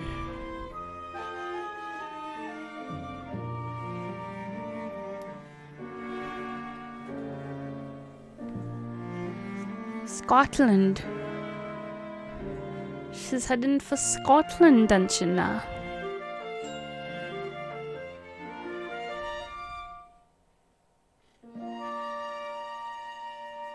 So that was a movie. And that was a movie.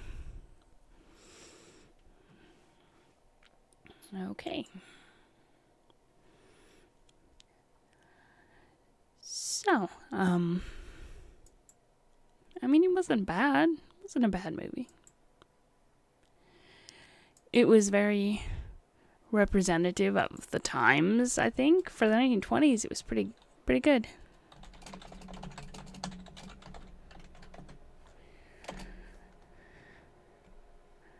You don't like my Scottish accent? I'm hurt. I don't do accents very well. Obviously, I don't do accents very well. I cannot do a British accent to save my life. Which is a good thing that, no one's life ever depended on an accent. But yeah, it was an entertaining little movie. I think it's great that somebody went through all of the prints of the film to be able to find and compose and make a complete version of it. We'll have some music. I have some background tunes. You have to let me know if the music is too loud. I don't think I'm gonna stream for too much longer. Yeah, that stop motion work on those dinosaurs especially was pretty good. Whatever the asshole creature was that ended up just pulling the ladder up and then getting shot, that thing was horrifying.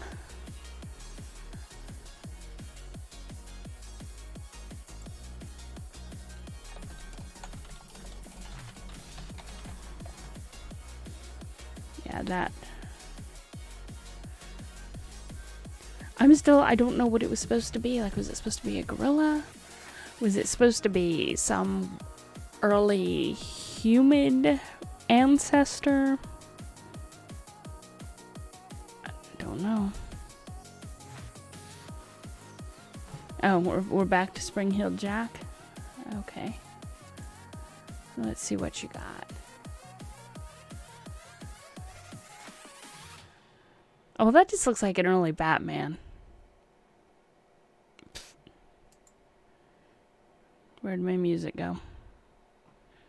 Are you not gonna...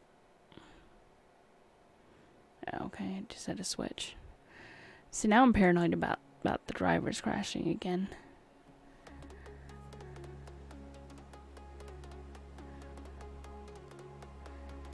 So Spring Heel Jack was Batman? Except he killed people?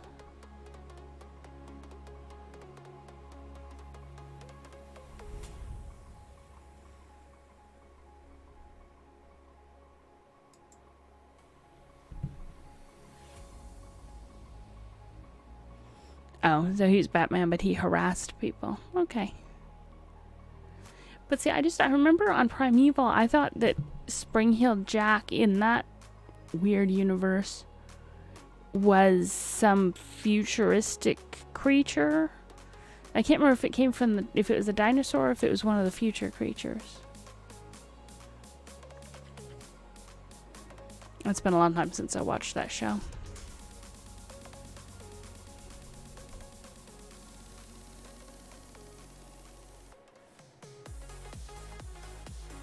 We covered a wide variety of topics during that movie.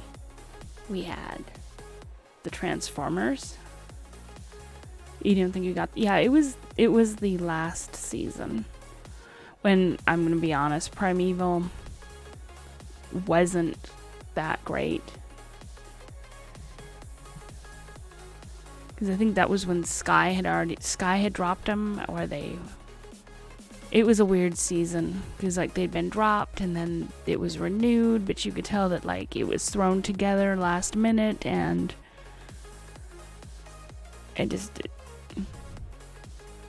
it went in too many different directions.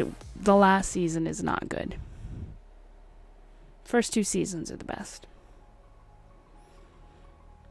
I think it was only 4 seasons. No, I'm thinking. No, I think there were more than 4 seasons.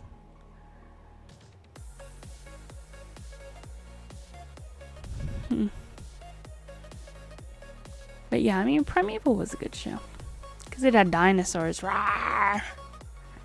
I hope you liked my dinosaur sound effects. Rawr! I am a dinosaur. Rawr!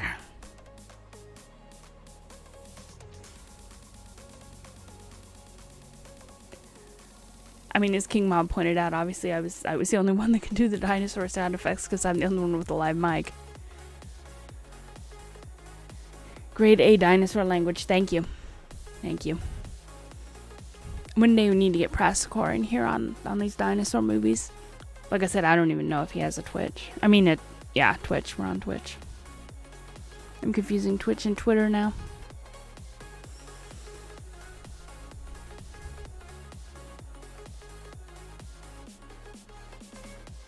So yeah, I think I'm going to see if I can find the book by Sir Arthur Conan Doyle. And maybe I'll read it on a stream one night. Because I bet that would be a good read. Oh God? God is not here, child.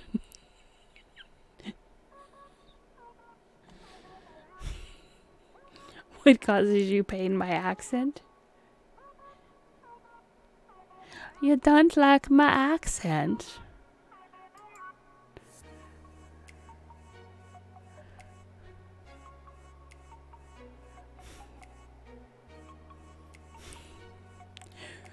Well, what if we just pretend it's something else? It's not necessarily a Scottish accent. I honestly don't know what kind of an accent it is. But it doesn't have to be a Scottish accent.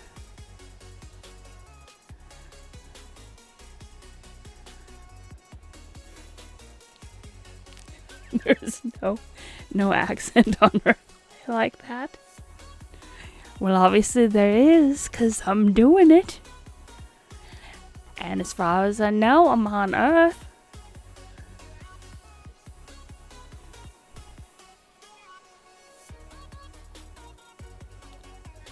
I mean, on the plus side, if I ever get my story written, this can be the accent of my world. Welcome to Space Scotland. Space Scotland, that would be cool.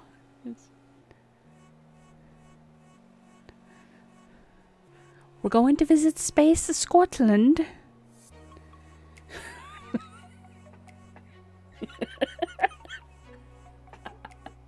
Don't give the Scots ideas. I think they would like my idea. It's like in Doctor Who when the Scots had their own. There was the ship. It was the UK, and the Scots had their own ship.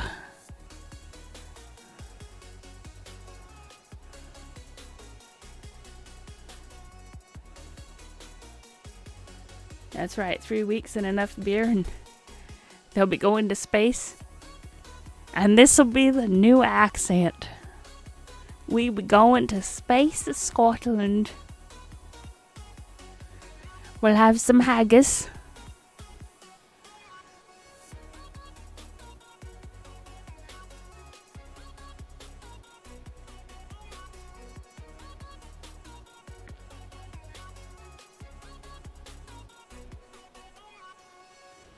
Alright, I'll try not to use that accent ever again. I promise. I don't promise. I will try, but I don't know. Can't believe you don't like my accent.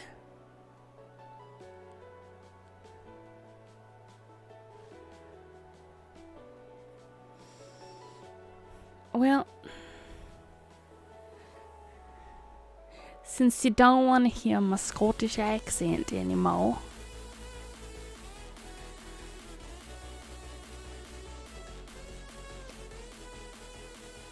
I guess I'll end the stream. Twitch will be happy that I managed to stream.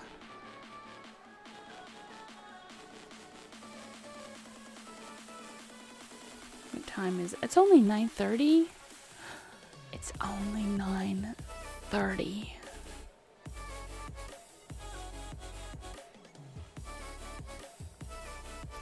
I could fucking read. It's 5:30 a.m. for you. You need to go to bed. You need to go to bed. Go to bed.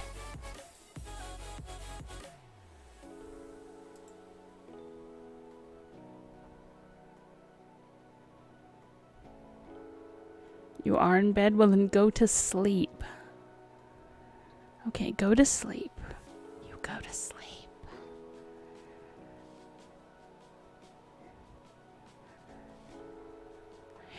Oh, I know what I can do. I could read some Dr. No, Dr. Seuss. Dr. Seuss will get me in trouble because that's still under copyright. What to do?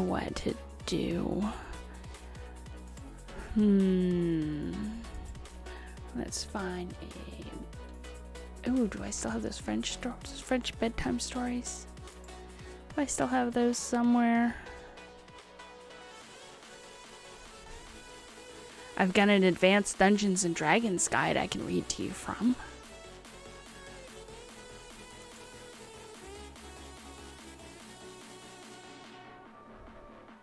Go the fuck to sleep. Yeah, Lovecraft is public domain.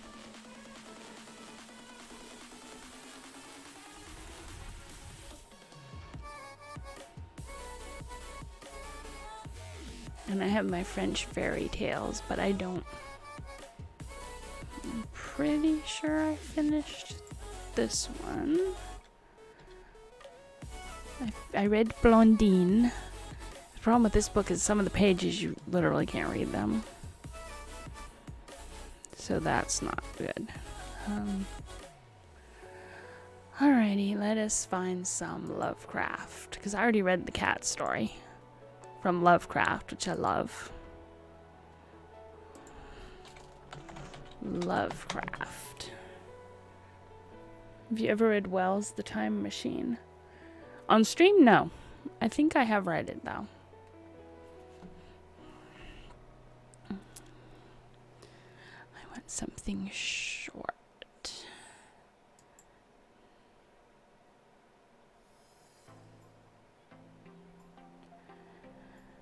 And I can't find my shortcut to all the...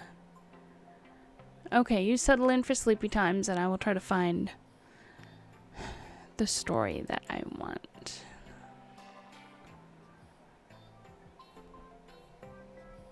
Preferably one that's not in Latin.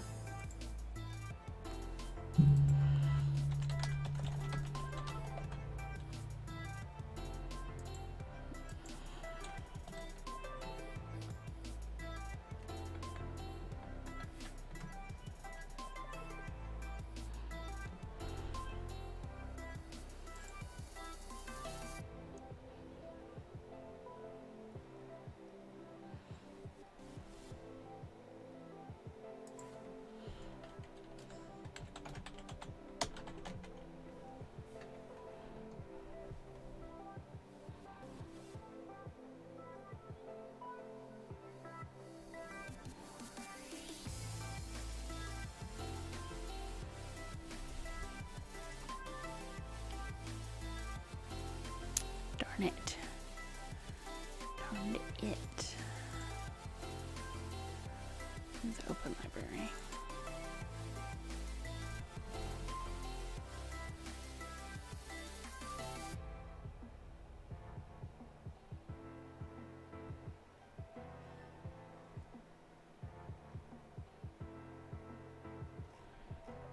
You're back. I am still trying to find a story to read.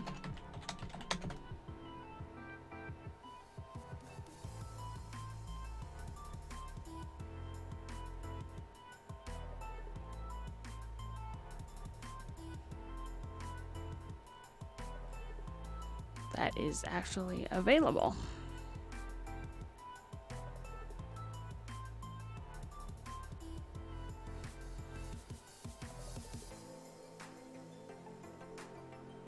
And in English.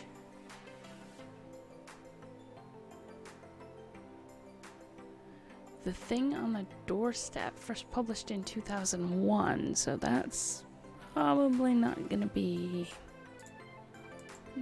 Wait, what? Why are you asking me questions? Let's hope it's public domain. The Thing on the Doorstep and Other Weird Stories.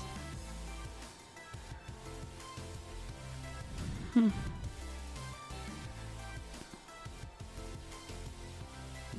what the hell? We are going to read...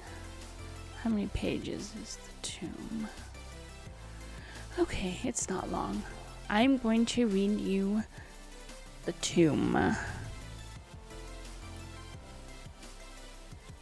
Oh no, absolutely you can link people to the stream. I mean to the Twitch channel. You can link them to the Discord too. I will give you an invite link in Discord if you want to invite him to the Discord stream.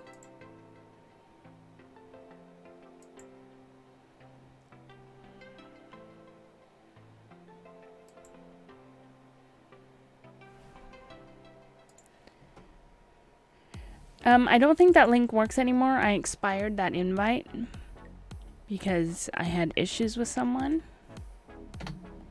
So there is the working invite link.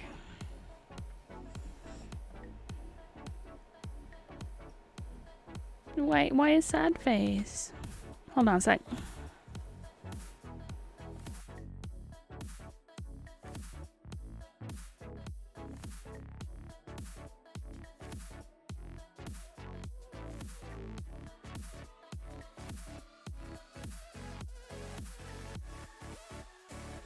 Yeah, I'll update the link at some point, the command, so that it's a link that doesn't expire. But no sad faces. You can invite people. Okay, so we are going to read The Tomb. So I'm going to take a real quick break because I need something to drink if I'm going to be reading. Though it's not a whole lot of reading. And I'm going to get some cookies. So I will be back in just a few minutes. Hopefully you won't have fallen asleep on me, but if you do, I wish you pleasant dreams.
Alright, I came back and then I was about to apologize for coughing, and then I realized that I still had the microphone muted, so.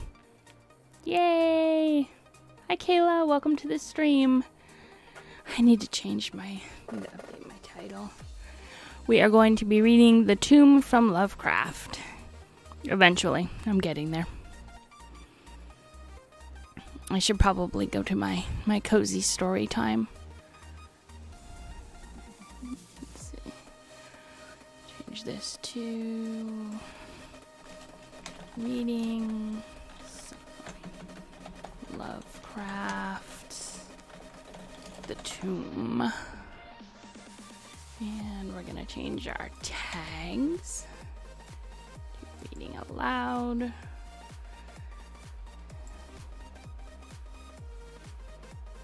Alright. Campfire horror time. So do you want, and I should, let me find some more appropriate music. I don't think there was any horror. Ooh, let's see. I don't think this is going to be it. Maybe it is. Maybe this will be some good music. Now for our scene. We have a couple of choices. We have our usual cozy horror time. We are not reading The Wizard of Oz, so just no.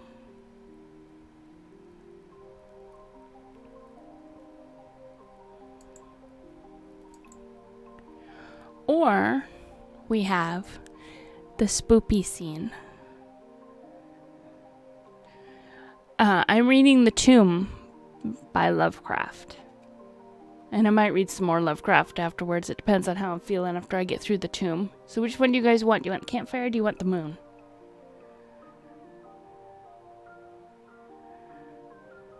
Campfire. Or Moony Moon.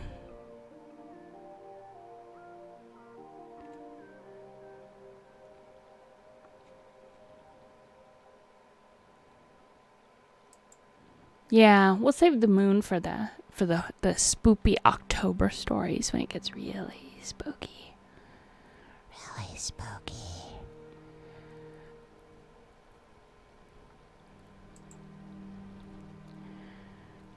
I wish the Pretzel had a way to search their music. Really do.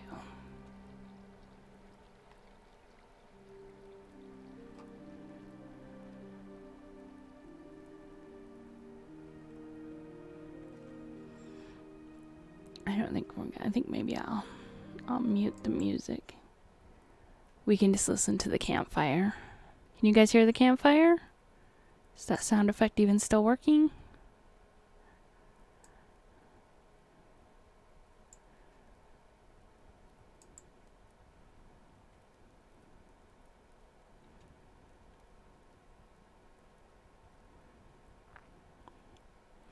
Alright, come on, campfire, why aren't you working?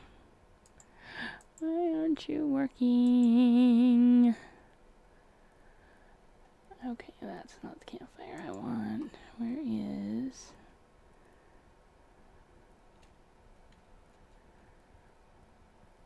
Oh yeah, I've read Lovecraft. Why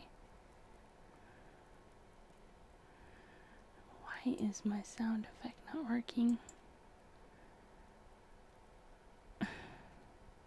Damn it. Damn it. How dare. How dare my campfire sound not work? How dare.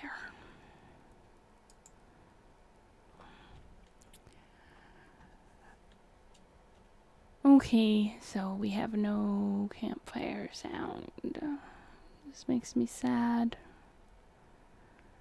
Wait, the campfire is maybe thinking about it occasionally?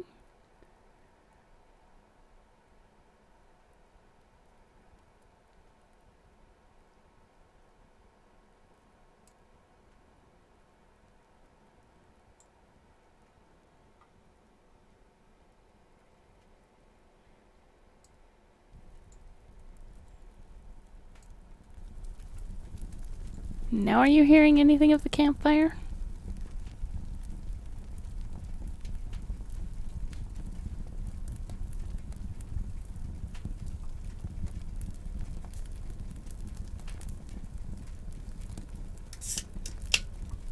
Okay, yeah, it's just really weak. I had to turn it way up. So.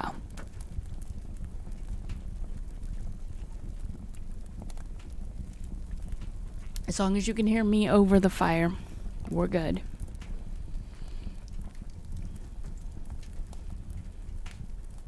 Alright, let us read.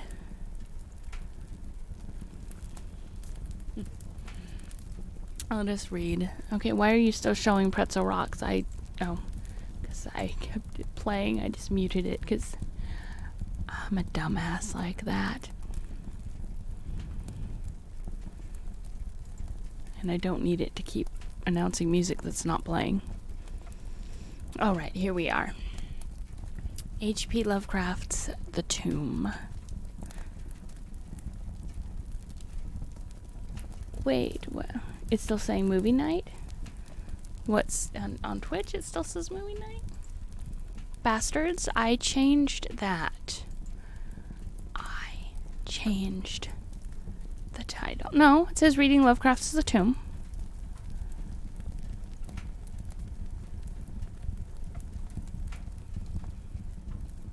Yeah, I just had to jack the fire sound like way up.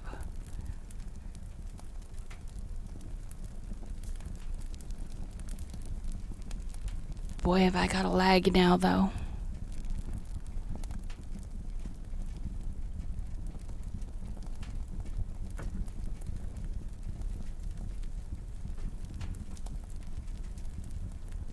I will do better for next time because I had another sound file that was playing, and what are you? Oh, here it is. Here is my fire sounds.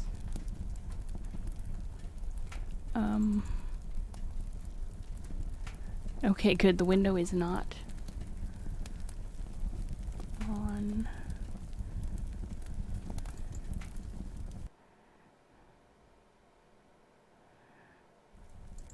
No. Okay. Maybe.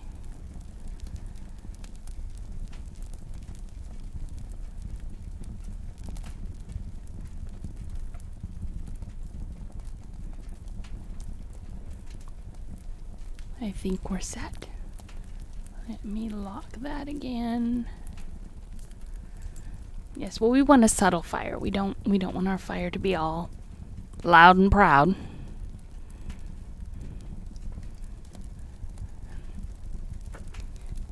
Yeah, now I'm just trying to make sure that I lock everything again, because if I don't lock everything in my scene down again, I accidentally click on the screen, and then it gets bad. Okay, so we are back to reading. It's like focus. Come on, girl. Focus your head. You are going to read. Alright, this is The Tomb. In relating the circumstances which have led to my confinement within this refuge for the demented, I am aware that my present position will create a natural doubt of the authenticity of my narrative. It is an unfortunate fact that the bulk of humanity is too limited in its mental vision to weigh with patience and intelligence those isolated phenomena seen and felt only by a psychologically sensitive few, which lie outside its common experience. Men of broader intellect know that there is no sharp distinction between the real world and the unreal, that all things appear as they do only by virtue of the delicate individual physical and mental media through which we are made conscious of them. But the prosaic materialisms of the majority condemns as madness the flashes of supersight which penetrate the common veil of obvious empiricism. My name is Gervase Dudley, and from earliest childhood I have been a dreamer and a visionary. Wealthy beyond the necessity of a commercial life, and temperamentally unfitted for the formal studies and social recreation of my acquaintances, I have dwelt ever in realms apart and little-known books. I have dwelt ever in realms apart from the visible world, spending my youth and adolescence in ancient and little-known books, and in roaming the fields and groves of the region near my ancestral home. I do not think that what I read in these books or saw in these fields and groves was exactly what other boys read and saw there. But of this I must say little, since detailed speech would but confirm those cruel slanders upon my intellect, which I sometimes overhear from the whispers of the stealthy attendants around me. It is sufficient for me to relate events without analyzing causes. I have said that I dwelt apart from the visible world, but I have not said that I dwelt alone. This no human creature may do, for lacking the fellowship of the living, he inevitably draws upon the companionship of things that are not, or are no longer, living. Close by my home there lies in a singular wooden hollow, in whose twilight deeps I spent most of my time reading, thinking, and dreaming. Down its moss-covered slopes my first steps of infancy were taken, and around its grotesquely gnarled oak trees my first fancies of boyhood were woven. Well did I come to know the presiding dryads of those trees, and often have I watched their wild dances in the struggling beams of a waning moon. But of these things I must not now speak. I will tell only of the lone tomb in the darkest of the hillside thickets, the deserted tomb of the Hydes, an old and exalted family whose last direct descendant had been laid within its black recesses many decades before my birth. The vault to which I refer is of ancient granite, weathered and discolored by the mists and dampness of generations. Excavated back into the hillside, the structure is visible only at the entrance. The door, a ponderous and foreboding slab of stone, hangs upon rusted iron hinges and is fastened ajar in a queerly sinister way by means of heavy iron chains and padlocks, according to a gruesome fashion of half a century ago. The abode of the race whose scions are here interred had once crowned the declivity which holds the tomb, but had long since fallen victim to the flames which sprang up from a disastrous stroke of lightning. Of the midnight storm which destroyed this gloomy mansion, the older inhabitants of the region sometimes speak in hushed and uneasy voices, alluding to what they call divine wrath, in a manner that in later years vaguely increased the always strong fascination which I felt for the forest-darkened sepulchre. One man only had perished in the fire. When the last of the Hydes were buried in this place of shade and stillness, the sad urnful of ashes had come from a distant land, to which the family had repaired when the mansion burned down. No one remains to lay flowers before the granite portal, and few care to brave the depressing shadows which seem to linger strangely about the water-worn stones.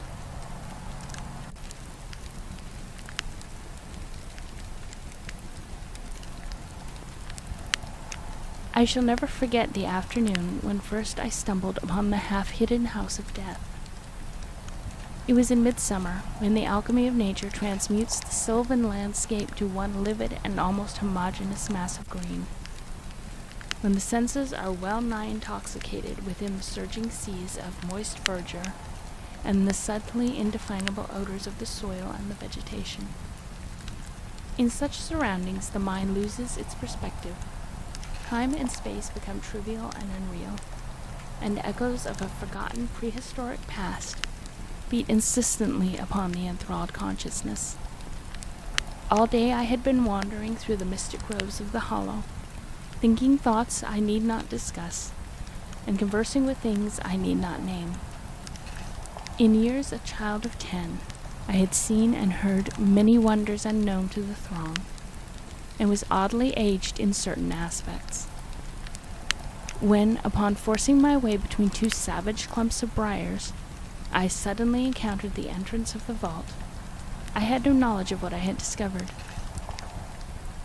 The dark blocks of granite, the door so curiously ajar, and the funereal carvings above the arch aroused in me no association of mournful or terrible character. Of graves and tombs I knew and imagined much, but had on account of my peculiar temperament been kept from all personal contact with churchyards and cemeteries.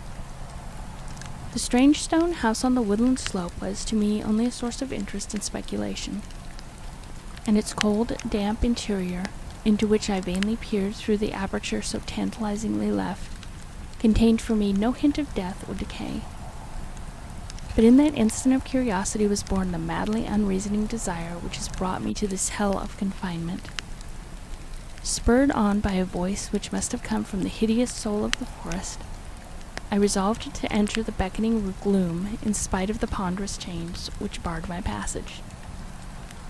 In the waning light of day, I alternately rattled the rusty impediments with a view to throwing wide the stone door, and essayed to squeeze my slight form through the space already provided. But neither plan met with success. At first curious, I was now frantic, and when in the thickening twilight I returned to my home, I had sworn to the 100 gods of the grove that at any cost I would someday force an entrance to the black, chilly depths that seemed calling out to me. The physician with the iron-gray beard, who comes each day to my room, once told a visitor that this decision marked the beginning of a pitiful monomania. But I will leave final judgment to my readers when they shall have learned all.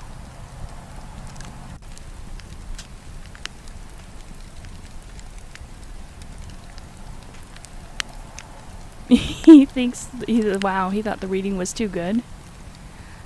That is a compliment. Thank you. That really means a lot to me.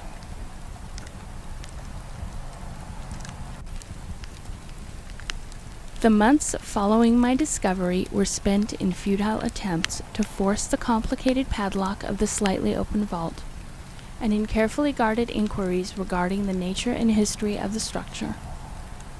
With the traditionally receptive ears of the small boy, I learned much, though an habitual secretiveness caused me to tell no one of my information or my resolve.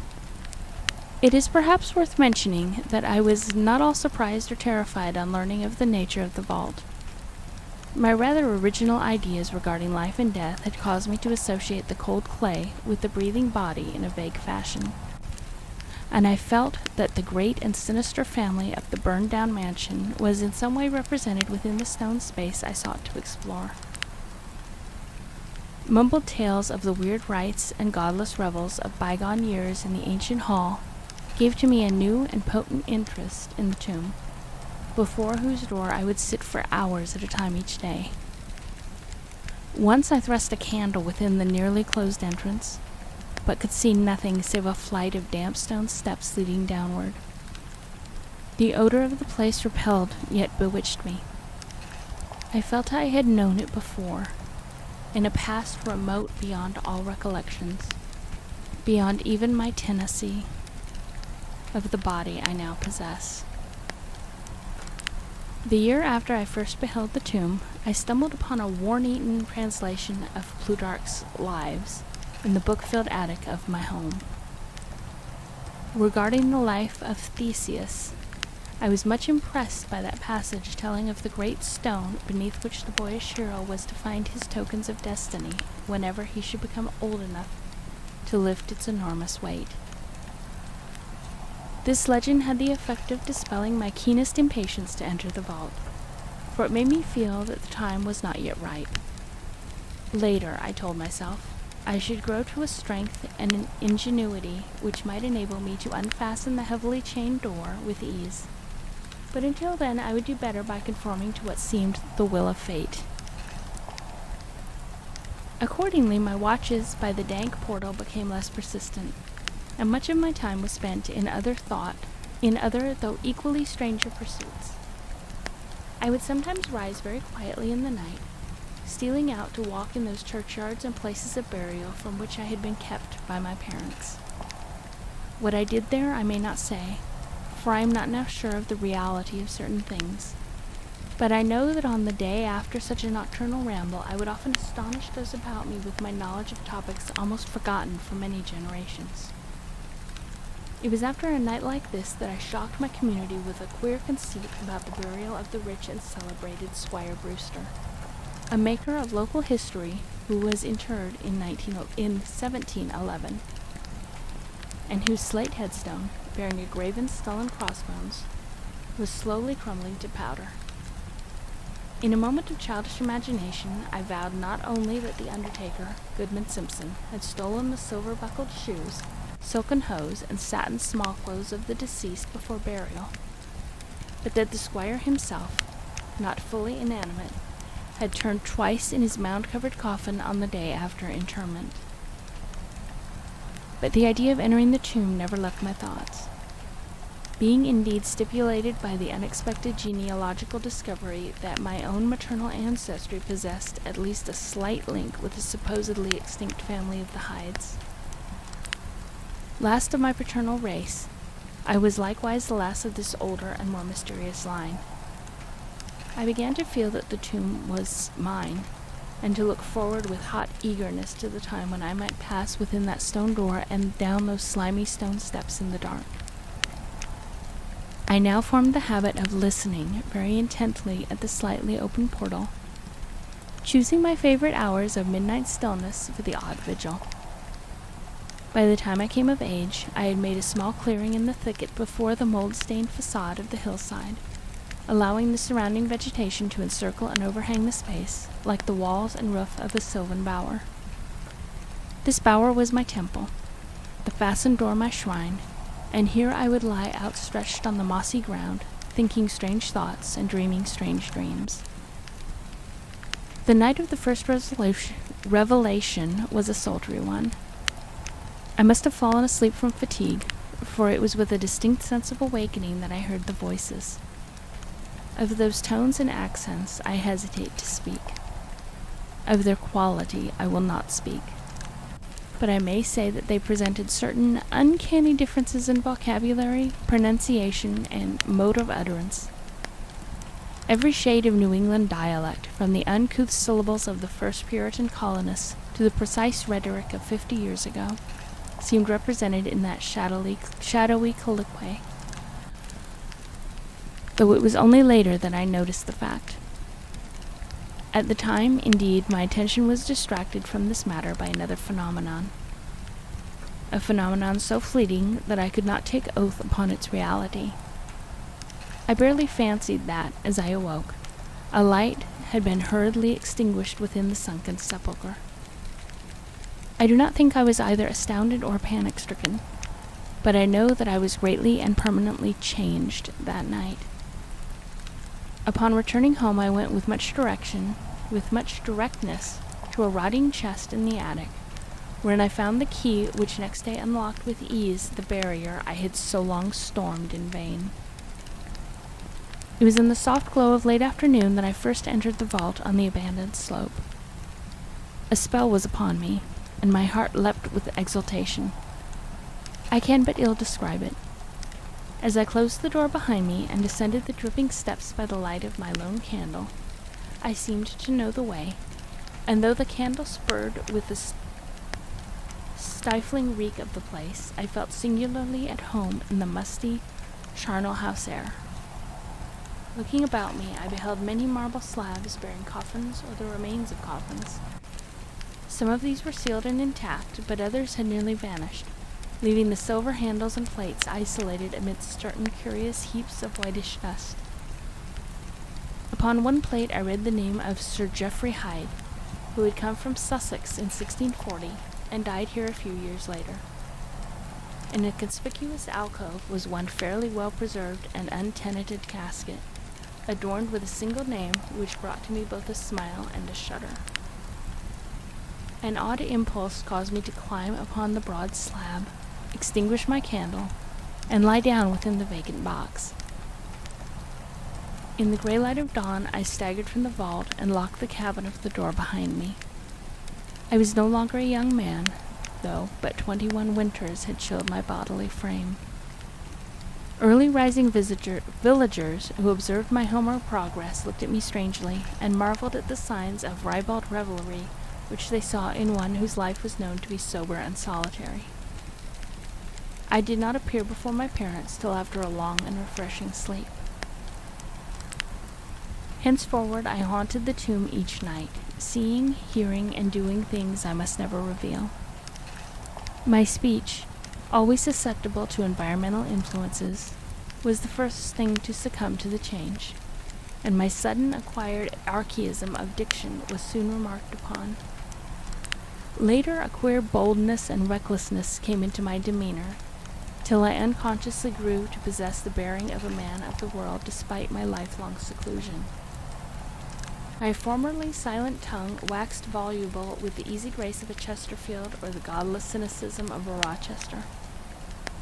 I displayed a peculiar erudition utterly unlike the fantastic monkish lore over which I had pored in my youth, and covered the fly leaves of my books with facile impromptu epigrams, of which brought up suggestions of Gay, Prior, and the sprightliest of the Augustan wits and rhymesters.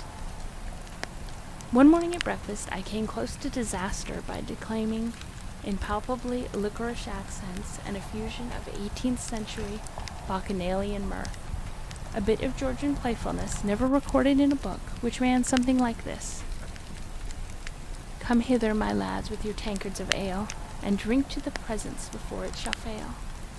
Pile each on your platter a mountain of beef, for 'tis eating and drinking that brings us relief. So fill up your glass, for life will soon pass. When you're dead, you'll ne'er drink to your king or your lass." Ancrian had a red nose, so they say, but what's a red nose if you're happy and gay? Gad split me, I'd rather be red whilst I'm here than white as a lily and dead half a year. So Betty, my miss, come give me a kiss. In hell there's no innkeeper's daughter like this. Young Harry, propped up just as straight as he's able, will soon lose his wig and slip under the table. But fill up your goblets and pass 'em around. Better under the table than under the ground. So revel and chafe as ye thirstily quaff. Under 6 feet of dirt, 'tis less easy to laugh. The fiends strike me blue, I'm scarce able to walk, and damn me if I can stand upright or talk. Here, landlord, bid Betty to summon a chair. I'll try home for a while, for my wife is not there. So lend me a hand, I'm not able to stand, but I'm gay while I linger on top of the land. About this time I conceived my present fear of fire and thunderstorms. Previously indifferent to such things, I had now an unspeakable horror of them, and would retire to the innermost recesses of the house whenever the heavens threatened an electrical display. A favorite haunt of mine during the day was the ruined cellar of the mansion that had burned down, and in fancy I would picture the structure as it had been in its prime. On one occasion I startled a villager by leading him confidently to a shallow sub-cellar, of whose existence I seemed to know in spite of the fact that it had been unseen and forgotten for many generations. At last came that which I had long feared. My parents, alarmed at the altered manner and appearance of their only son, commenced to exert over my movements a kindly espionage which threatened to result in disaster. I had told no one of my visits to the tomb, having guarded my secret purpose with religious zeal since childhood. But now I was forced to exercise care in threading the mazes of the wooded hollow, that I might throw off a possible pursuer. My key to the vault I kept suspended from a cord about my neck, its presence known only to me. I never carried out of the sepulchre any of the things I came upon whilst within its walls. One morning I emerged from the damp tomb and fastened the chain of the portal with none too steady hands. Katie, hello! Thank you for the raid. How was your stream? This is a raid. Welcome. Welcome to all of you. We are reading some Lovecraft tonight. Oh no, Sammy is bouncing. It's good to have all of you here. I hope you had a good stream. You come with pitchforks, oh no. Well, I guess pitchforks are okay. Have you also come with torches? That is the question. There are no secrets here. There are no secrets here, loves. But pull up a seat and get the tea. I have promised not to do my Scottish accent anymore, because apparently it's horrible. And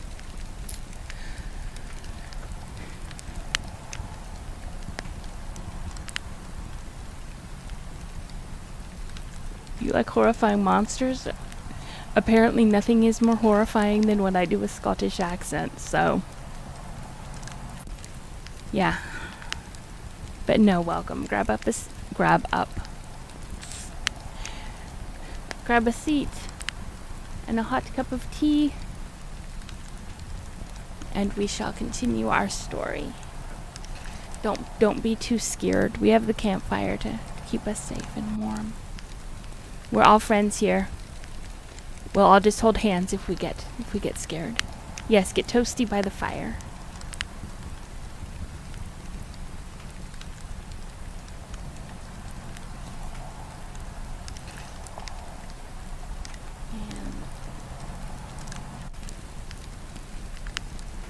One morning, as I emerged from the damp tomb and fastened the chain of the portal with none too steady hand, I beheld, in an adjacent thicket, the dreaded face of a watcher. Surely the end was near, for my bower was discovered, and the objective of my nocturnal journeys revealed. The man did not accost me, so I hastened home in an effort to overhear what he might report to my cave-worn father. Were my sojourns beyond the chained door about to be proclaimed to the world? Imagine my delightful astonishment on hearing this by inform my parents in a cautious whisper that I had spent my night in the bower outside the tomb. My sleep-filled eyes fixed upon the crevice where the padlocked portal stood ajar. By what miracle had the watcher been that deluded? I was now convinced that a supernatural agency protected me. Made bold by this heaven-sent circumstance, I began to resume perfect openness in going to the vault, confident that no one could witness my entrance. For a week I tasted to the full the joys of that charnel conviviality, which I must not describe, when the thing happened, and I was borne away to this accursed abode of sorrow and monotony.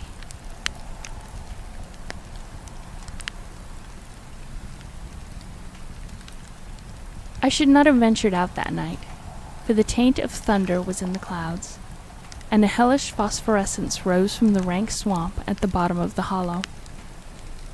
The call of the dead, too, was different. Instead of the hillside tomb, it was the charred cellar on the crest of the slope whose presiding daemon beckoned to me with unseen fingers. As I emerged from an intervening grove upon the plain before the ruin, I beheld in the misty moonlight a thing I had always vaguely expected.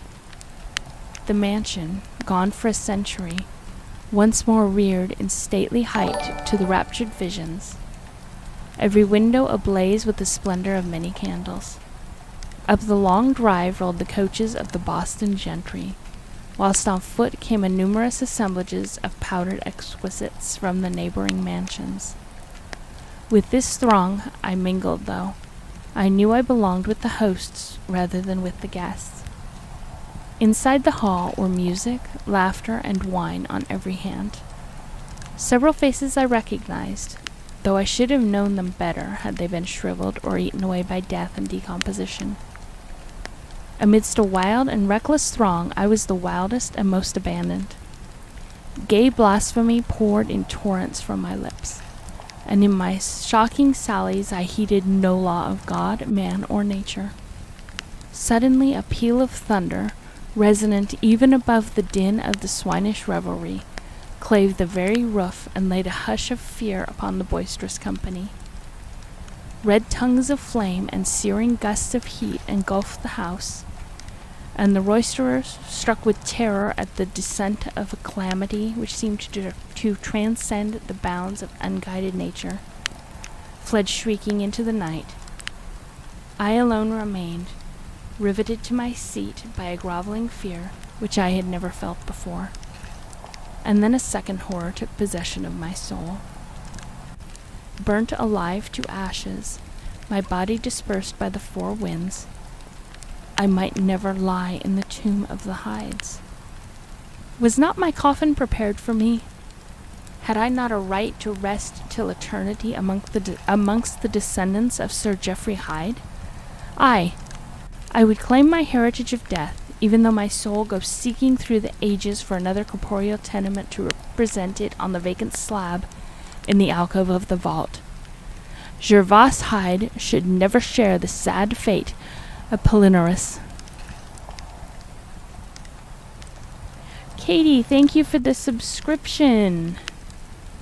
That is very much appreciated. Enjoy that emote. The happy Sakura.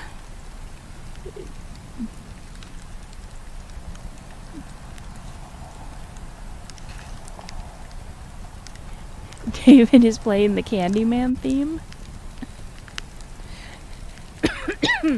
Excuse me. I wish I could hear it, because that is funny. I have my own piano accompaniment. But thank you very much for the subscription, Katie. It is much appreciated.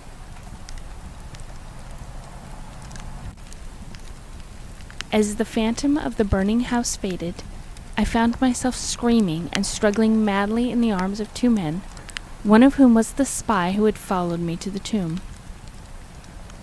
Rain was pouring down in torrents, and upon the southern horizon were flashes of the lightning that had so lately passed over our heads. My father, his face lined with sorrow, stood by as I shouted my demands to be laid within the tomb, frequently admonishing my captors to treat me as gently as they could. A blackened circle on the floor of the ruined cellar told of a violent stroke from the heavens, and from this spot a group of curious villagers with lanterns were prying a small box of antique workmanship, while the thunderbolt had brought delight. Ceasing my futile and now objectless writhings, I watched the spectators as they viewed the treasure trove, and was permitted to share in their discoveries. The box, whose fastenings were broken by the stroke which had unearthed it, contained many papers and objects of value. But I had eyes for one thing alone. It was the porcelain miniature of a young man in a smartly curled bagwig, and bore the initials J.H. The face was such that as I gazed, I might as well have been studying my mirror.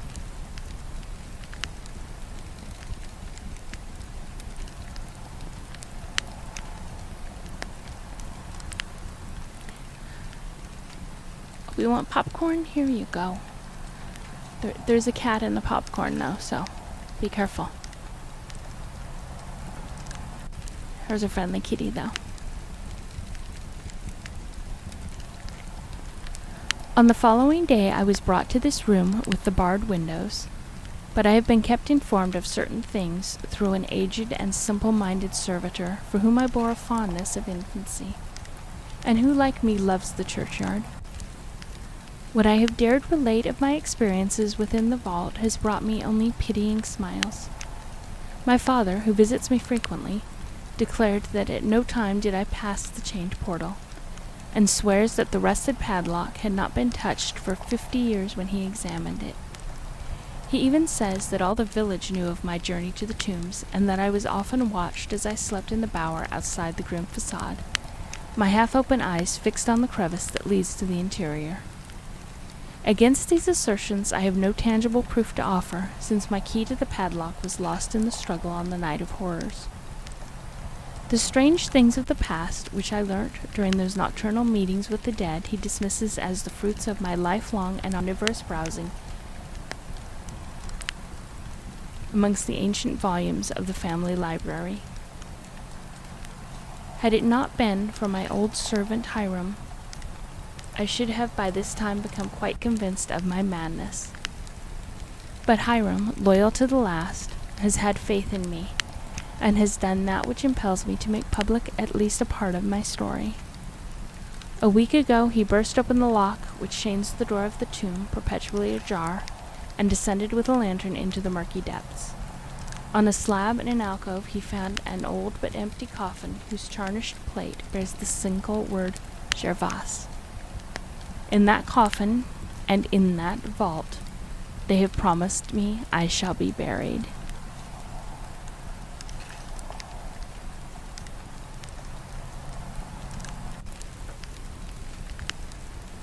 And it looks like that is the end of the tomb. I don't understand the chapterings in this book, because I'm not that smart. Let me go back. See what I am doing. I am a pro streamer. I don't understand how books work.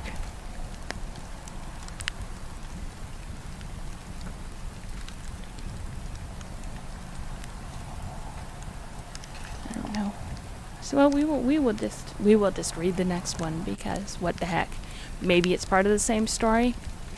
Maybe it's not. I don't know.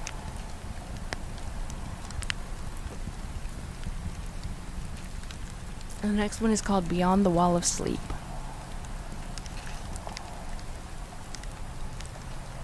I have frequently wondered if the majority of mankind ever paused to reflect upon the occasionally titanic significance of dreams, and of the obscure world to which they belong. Whilst the greater number of our nocturnal visions are perhaps no more than faint and fantastic reflections of our waking experiences, Freud to the contrary with his puerile symbolism, there is still a certain remainder whose I will get this word.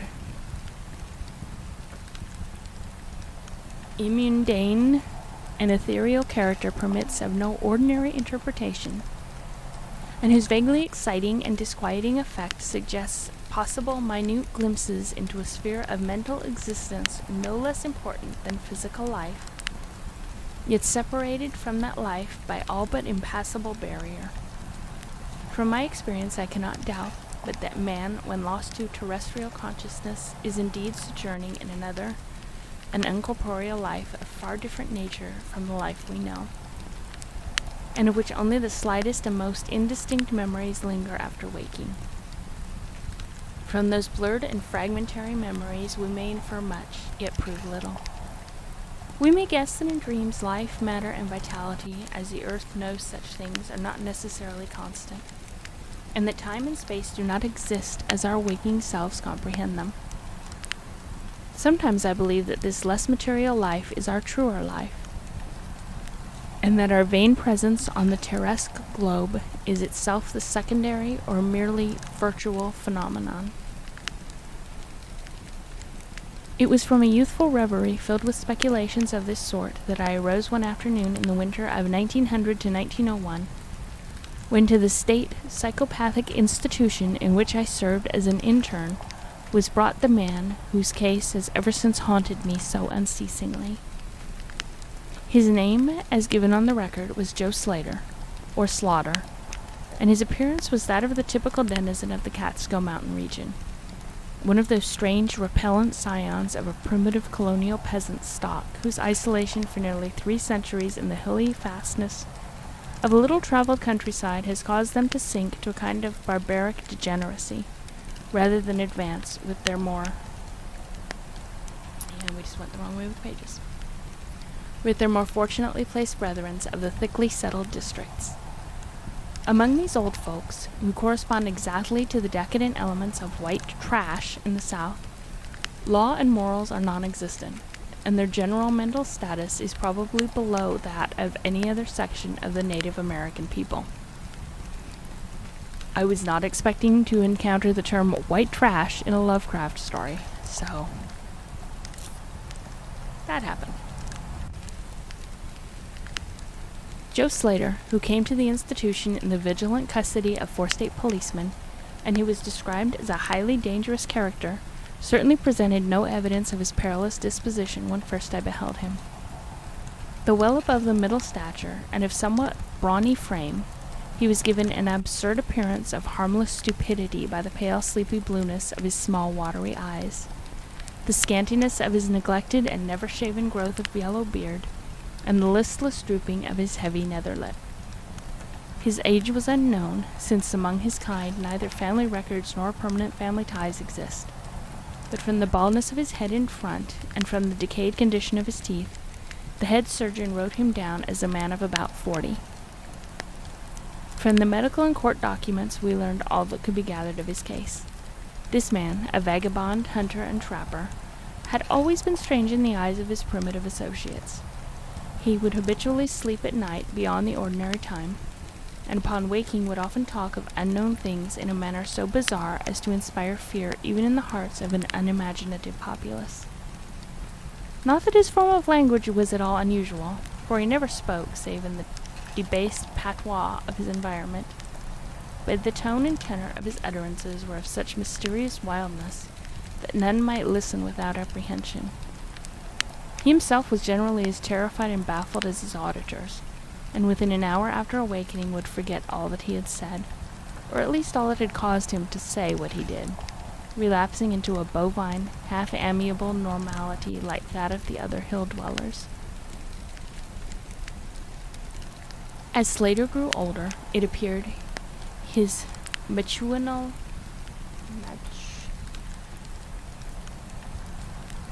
This is also an I Learn Words stream. His matutinal aberrations had gradually increased in frequency and violence, till about a month before his arrival at the institution had occurred the shocking tragedy which caused his arrest by the authorities. One day near noon, after a profound sleep begun in a whiskey debauch at about 5 of the previous afternoon, the man had roused himself most suddenly, with ululations so horrible and unearthly that they brought several neighbors to his cabin, a filthy sty where he dwelt with a family as indescribable as himself. Rushing out into the snow, he had flung his arms aloft and commenced a series of leaps directly upward in the air, the while shouting his determination to reach some big cabin with brightness in the roof and walls and floors, and the loud, queer music far away. As two men of moderate size sought to restrain him, he had struggled with maniacal force and fury, screaming of his desire and need to find and kill a certain thing that shines and shakes and laughs. At length, after temporarily felling one of his detainers with a sudden blow, he had flung himself upon the other in a demonic ecstasy of bloodthirstiness, shrieking fiendishly that he would jump high in the air and burn his way through anything that stopped him. Family and neighbors now fled in panic, and when the more courageous of them returned, Slater was gone, leaving behind an unrecognizable pulp-like thing that had been a living man but an hour before. None of the mountaineers had dared to pursue him, and it is likely that they would have welcomed his death from the cold. But when several mornings later they heard his screams from a distant ravine, they realized that he had somehow managed to survive, and that his removal in one way or another would be necessary. Then had followed an armed searching party, whose purpose, whatever it may have originally been, became that of a sheriff's posse after one of the seldom popular state troopers had by accident observed, then questioned, and finally joined the seekers.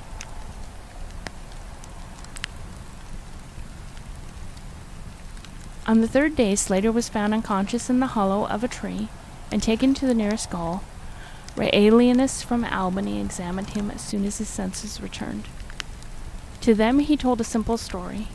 He had, he said, gone to sleep one afternoon about sundown after drinking much liquor.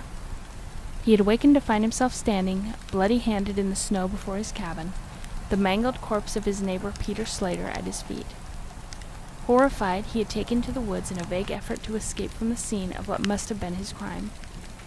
Beyond these things he seemed to know nothing, nor could the expert questioning of his interrogators bring out a single additional fact. That night Slater slept quietly, and the next morning he wakened with no singular feature save a certain alteration of expression. Dr. Bernard, who had been watching the patient, thought he noticed in the pale blue eyes a certain gleam of peculiar quality, and in the flaccid lips an all but imperceptible tightening, as if of intelligent determination. But when questioned, Slater relapsed into the habitual vacancy of the mountaineer, and only reiterated what he had said on the preceding day.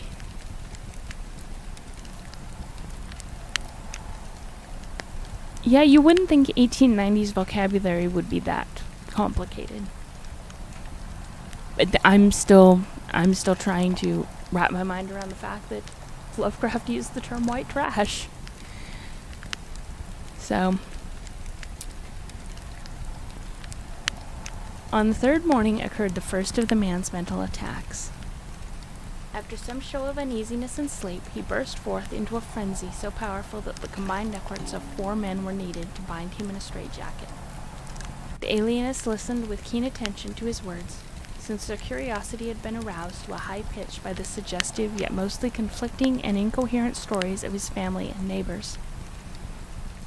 Slater raved for upward of 15 minutes, babbling in his backwoods dialect of great edifices of light, oceans of space, strange music, and shadowy mountains and valleys. But most of all did he dwell upon some mysterious blazing entity that shook and laughed and mocked at him. This vast, vague personality seemed to have done him a terrible wrong, and to kill it in triumphant revenge was his paramount desire. In order to reach it, he said, he would soar through abysses of emptiness, burning every obstacle that stood in his way. Thus ran his discourse, until with the greatest suddenness he ceased. The fire of madness died from his eyes, and in dull wonder he looked at his questioners and asked why he was bound.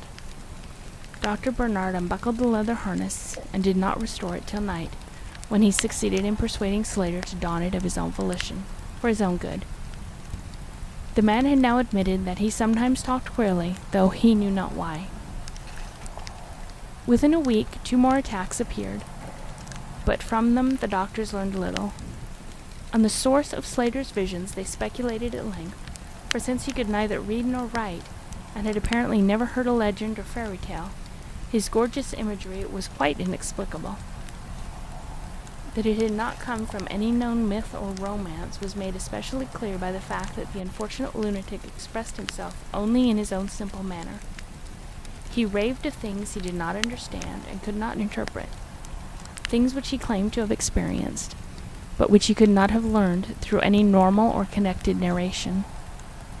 The alienists soon agreed that abnormal dreams were the foundation of the trouble, dreams whose vividness could for a time completely dominate the waking mind of this basically inferior man. With due formality, Slater was tried for murder, acquitted on the ground of insanity, and committed to the institution wherein I held so humble a post.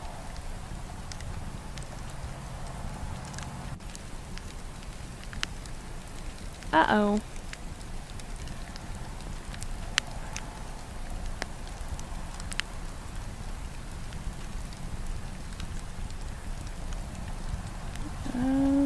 How do I...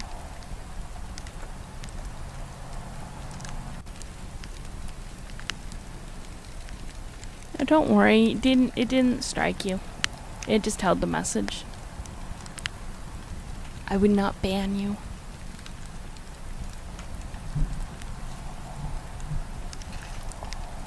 I mean, the movie that we watched in the beginning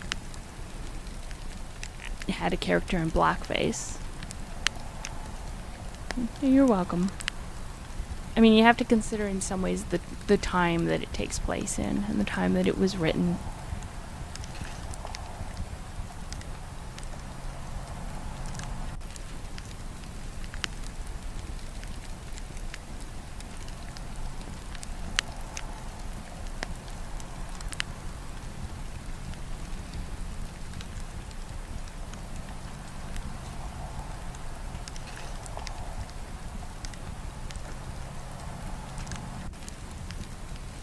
But don't worry, I would not ban you for something like that.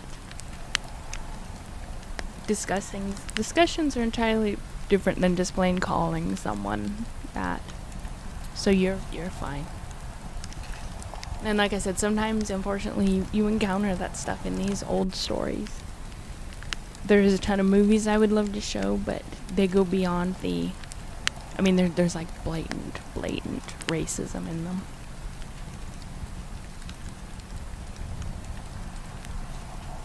But honestly, I didn't think that the term white trash had existed so long ago.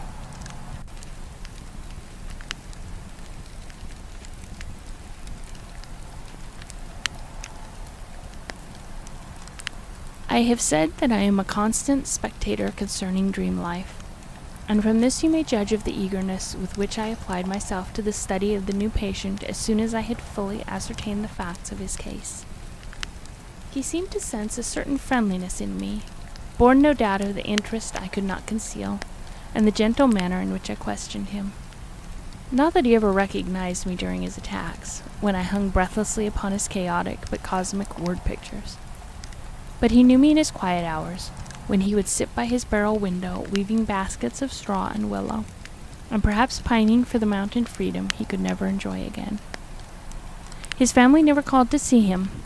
Probably he had found another temporary head after the manner of decadent mountain folk.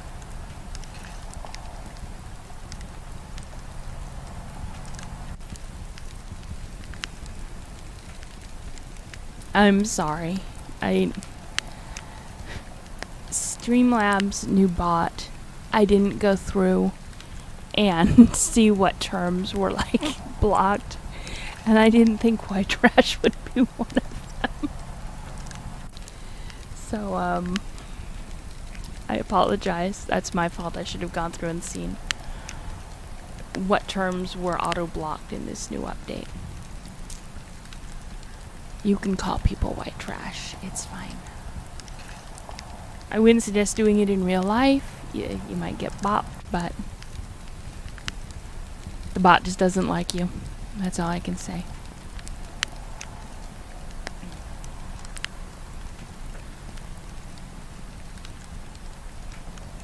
Yes, we'll blame the bot. We'll blame the bot for everything.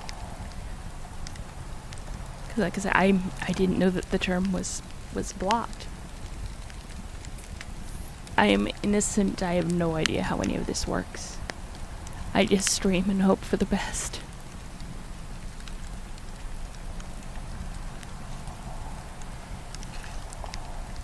By degrees, I commenced to feel an overwhelming wonder at the mad and fantastic conceptions of Joe Slater. The man himself was pitiably inferior in mentality and language alike, but his glowing titanic visions, though described in a barbarous and disjointed jargon, were assuredly things which only a superior or even exceptional brain could conceive.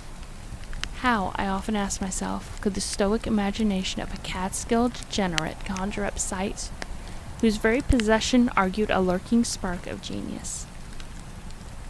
How could any backwoods dullard have gained so much as an idea of those glittering realms of supernal radiance and space about which Slater ranted in his furious delirium? More and more I inclined to the belief that in the pitiful personality who cringed before me lay the disordered nucleus of something beyond my comprehension, something infinitely beyond the comprehension of my more experienced but less imaginative medical and scientific colleagues. And yet I could extract nothing definite from the man. The sum of all my investigation was that in a kind of semi-uncorporeal dream life Slater wandered or floated through resplendent and prodigious valleys, meadows, gardens, cities, and palaces of light, in a region unbounded and unknown to man. That there he was no peasant or degenerate, but a creature of importance and vivid life, moving proudly and dominantly, and checked only by a certain deadly enemy, who seemed to be a being of visible yet ethereal structure, and who did not appear to be of human shape, since Slater never referred to it as a man, or as aught save a thing.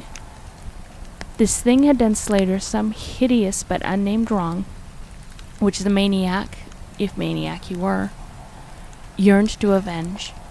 From the manner in which Slater alluded to these dealings, I judged that he and the luminous thing had met on equal terms, that in his dream existence the man was himself a luminous thing of the same race as his enemy. This impression was sustained by his frequent references to flying through space and burning all that impeded his progress. Yet these conceptions were formulated in rustic words wholly inadequate to convey them, a circumstance which drove me to the conclusion that if a true dream world indeed existed, oral language was not its medium for the transmission of thought. Could it be that the dream soul inhabiting this inferior body was desperately struggling to speak things which the simple and halting tongue of dullness could not utter? Could it be that I was face to face with intellectual emanations which would explain the mystery if I could but learn to discover and read them? I did not tell the older physicians of these things, for middle age is skeptical, cynical, and disinclined to accept new ideas. Besides, the head of the institution had but lately warned me in his paternal way that I was overworking, that my mind needed a rest. It had long been my belief that human thought consists basically of atomic or molecular motion, convertible into ether waves of radiant energy like heat, light, and electricity. This belief had early led me to contemplate the possibility of telepathy or mental communication by means of suitable apparatus, and I had in my college days prepared a set of transmitting and receiving instruments somewhat similar to the cumbrous devices employed in wireless telegraphy at that crude pre-radio period. These I had tested with a fellow student, but achieving no result, had soon packed them away with other scientific odds and ends for possible future use. Now, in my intense desire to probe into the dream life of Joe Slater, I sought these instruments again, and spent several days in repairing them for action. When they were complete, once more I missed no opportunity for their trial. At each outburst of Slater's violence, I would fit the transmitter to his forehead and the receiver to my own, constantly making delicate adjustments for various hypothetical wavelengths of intellectual energy. I had but little notion of how the thought impressions would, if successfully conveyed, arouse an intelligent response in my brain, but I felt certain that I could detect and interpret them. Accordingly, I continued my experiments, though informing no one of their nature. It was on the 21st of February, 1901, that the thing finally occurred. As I look back across the years, I realize how unreal it seems, and sometimes half wonder if old Dr. Fenton was not right when he charged it all to my excited imagination. I recall that he listened with great kindness and patience when I told him, but afterwards gave me a nerve powder and arranged for the half-year's vacation on which I departed the next week. That fateful night I was mildly agitated and perturbed, for despite the excellent care he had received, Joe Slater was unmistakably dying. Perhaps it was his mountain freedom that he missed, or perhaps the turmoil in his brain had grown too acute for his rather sluggish physique. But at all events, the flame of vitality flickered low in the decadent body. He was drowsy near the end, and as darkness fell, he dropped off into a troubled sleep. I did not strap on the straitjacket as was customary when he slept, since I saw that he was too feeble to be dangerous, even if he woke in mental disorder once more before passing away. But I did place upon his head and mine the two ends of my cosmic radio, hoping against hope for a first and last message from the dream world in the brief time remaining.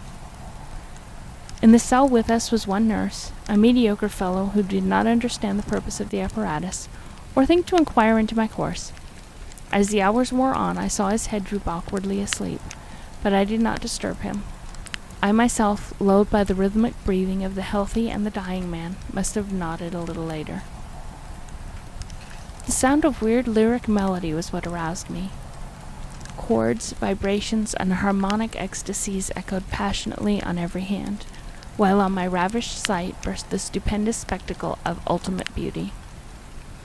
Walls, columns, and architraves of light fire blazed effulgently around the spot where I seemed to float in air, extending upward to an indefinitely high vaulted dome of indescribable splendor. Blending with this display of palatial magnificence, or rather supplanting it at times in kaleidoscopic rotation, were glimpses of wide plains and graceful valleys, high mountains and inviting grottos, covered with every lovely attribution of scenery which my delightful eye could conceive of, yet formed wholly of some glowing, ethereal plastic entity, which in consistency partook as much of a spirit as of matter.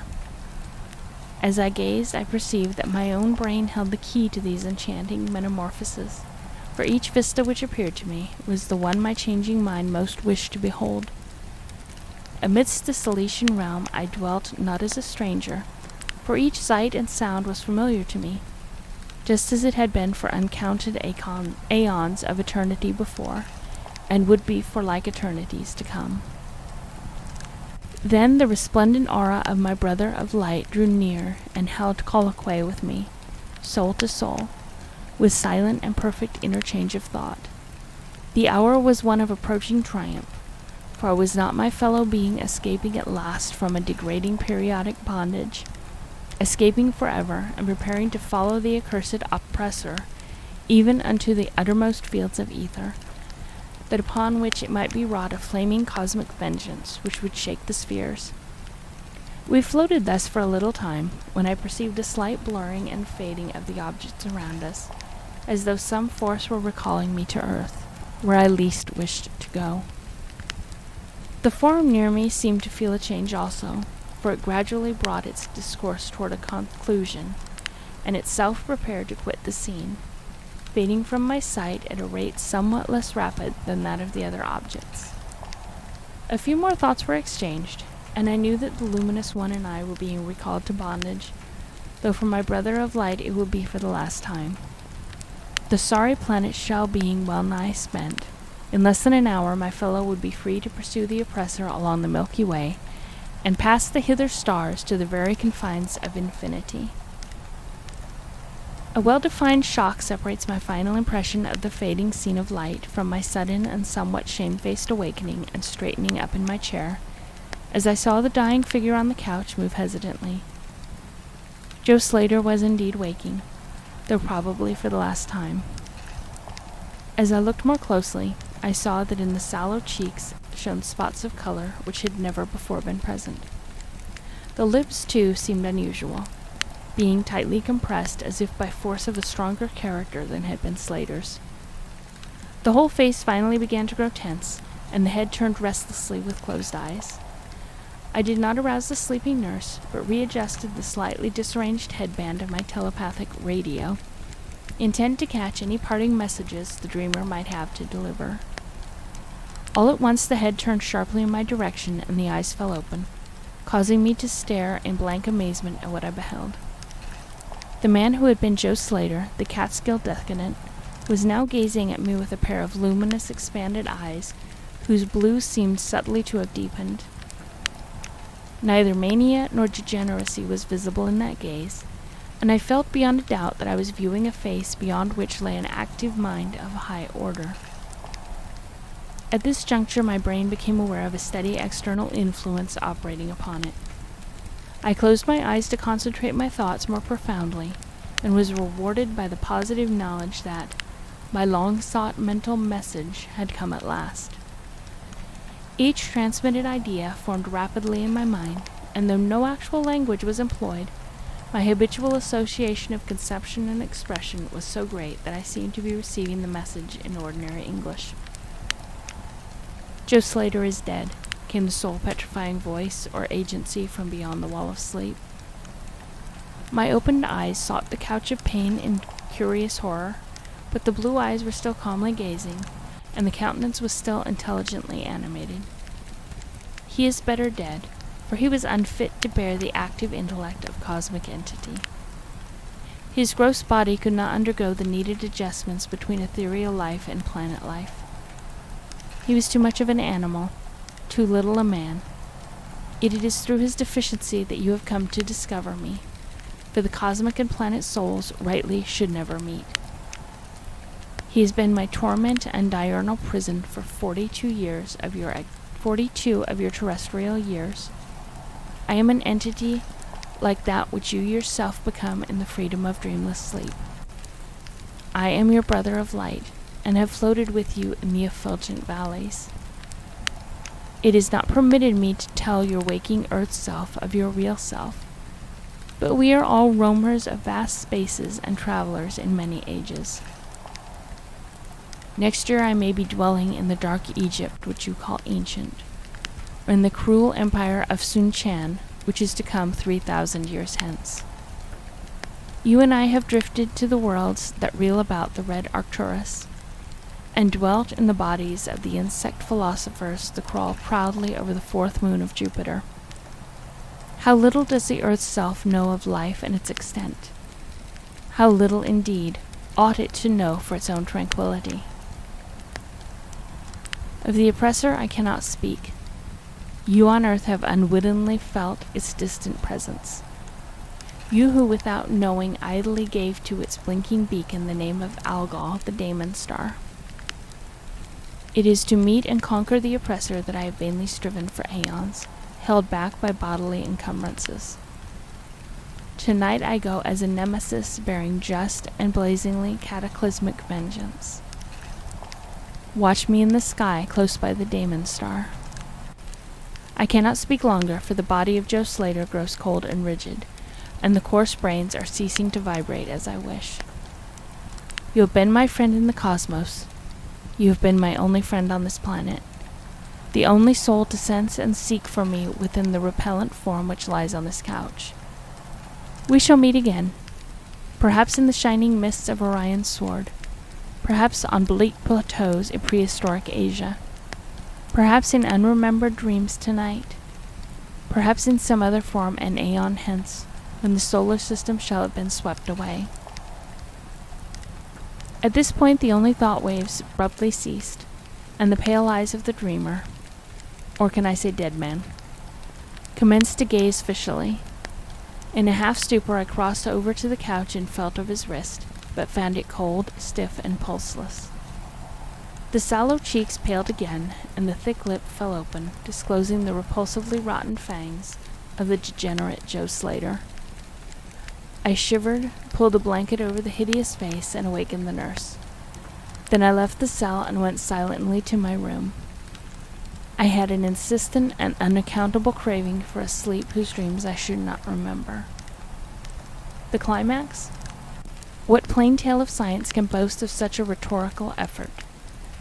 I have merely set down certain things appealing to me as facts, allowing you to construe them as you will.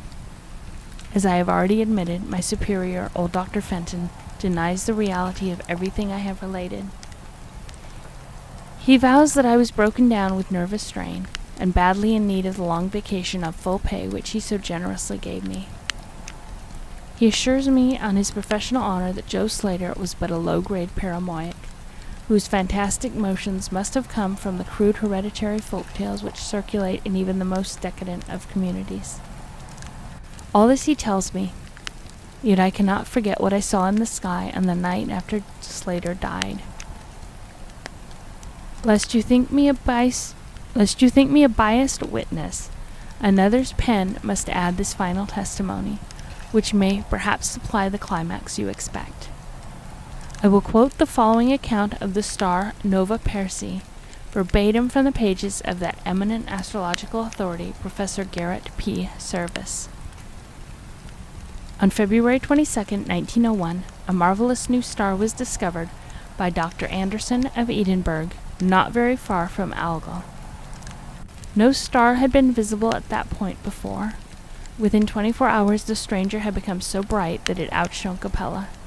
In a week or two it had visibly faded, and in the course of a few months it was hardly discernible with the naked eye. And that is the end of that story.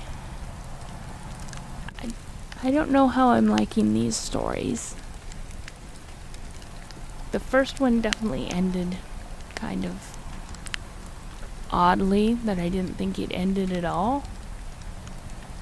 This one at least had an end, though it was a sad story, kind of. And there were words that I could not pronounce.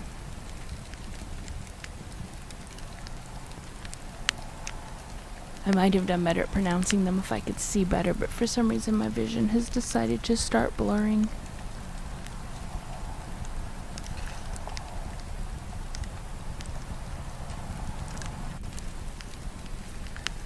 So what do you...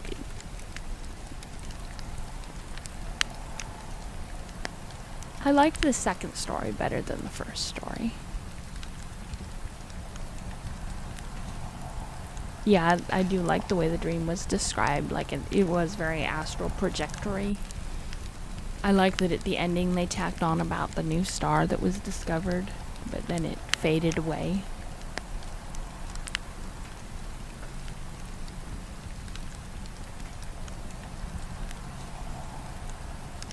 I just wish my eyeballs would stop not working.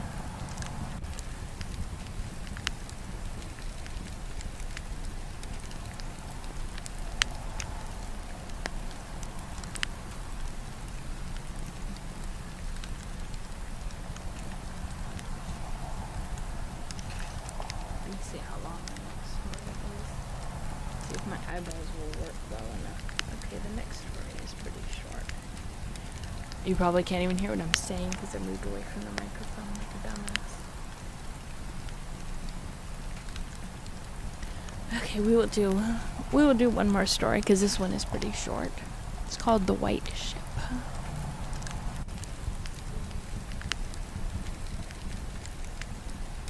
I am Basil Elton, keeper of the North Point light that my father and grandfather kept before me. Far from the shore stands the gray lighthouse, above sunken slimy rocks that are seen when the tide is low, but unseen when the tide is high. Past that beacon for a century have swept the majestic barks of the seven seas. In the days of my grandfather there were many, in the days of my father not so many, and now there are so few that I sometimes feel strangely alone, as though I were the last man on our planet. From far shores came those white-sailed argosies of old. From far eastern shores where warm sun shines and sweet odors linger about strange gardens and gay temples. The old captain of the sea came often to my grandfather and told him of these things, which in turn he told to my father, and my father told to me in the long autumn evenings when the wind howled eerily from the east. And I have read more of these things, and of many things besides, in the books men gave me when I was young and filled with wonder. But more wonderful than the lore of old men and the lore of books is the secret lore of ocean. Blue, green, gray, white, or black, smooth, ruffled, or mountainous, that ocean is not silent. All my days have I watched it and listened to it, and I know it well. At first it told to me only the plain little tales of calm beaches and near ports, but with the years it grew more friendly and spoke of other things, of things more strange and more distant in space and in time. Sometimes at twilight the gray vapors of the horizon have parted to grant me glimpses of the ways beyond, and sometimes at night the deep waters of the sea have grown clear and phosphorescent, to grant me glimpses of the ways beneath. And these glimpses have been as often of the ways that were and the ways that might be, as of the ways that are. For ocean is more ancient than the mountains, and freighted with the memories and the dreams of time. Out of the south it was that the white ship used to come when the moon was full and high in the heavens. Out of the south it would glide very smoothly and silently over the sea. And whether the sea was rough or calm, and whether the wind was friendly or adverse, it would always glide smoothly and silently, its sails distant, and its long strange tiers of oars moving rhythmically. One night I espied upon the deck a man, bearded and robed, and he seemed to beckon me to embark for fair unknown shores. Many times afterwards I saw him under the full moon, and ever did he beckon me.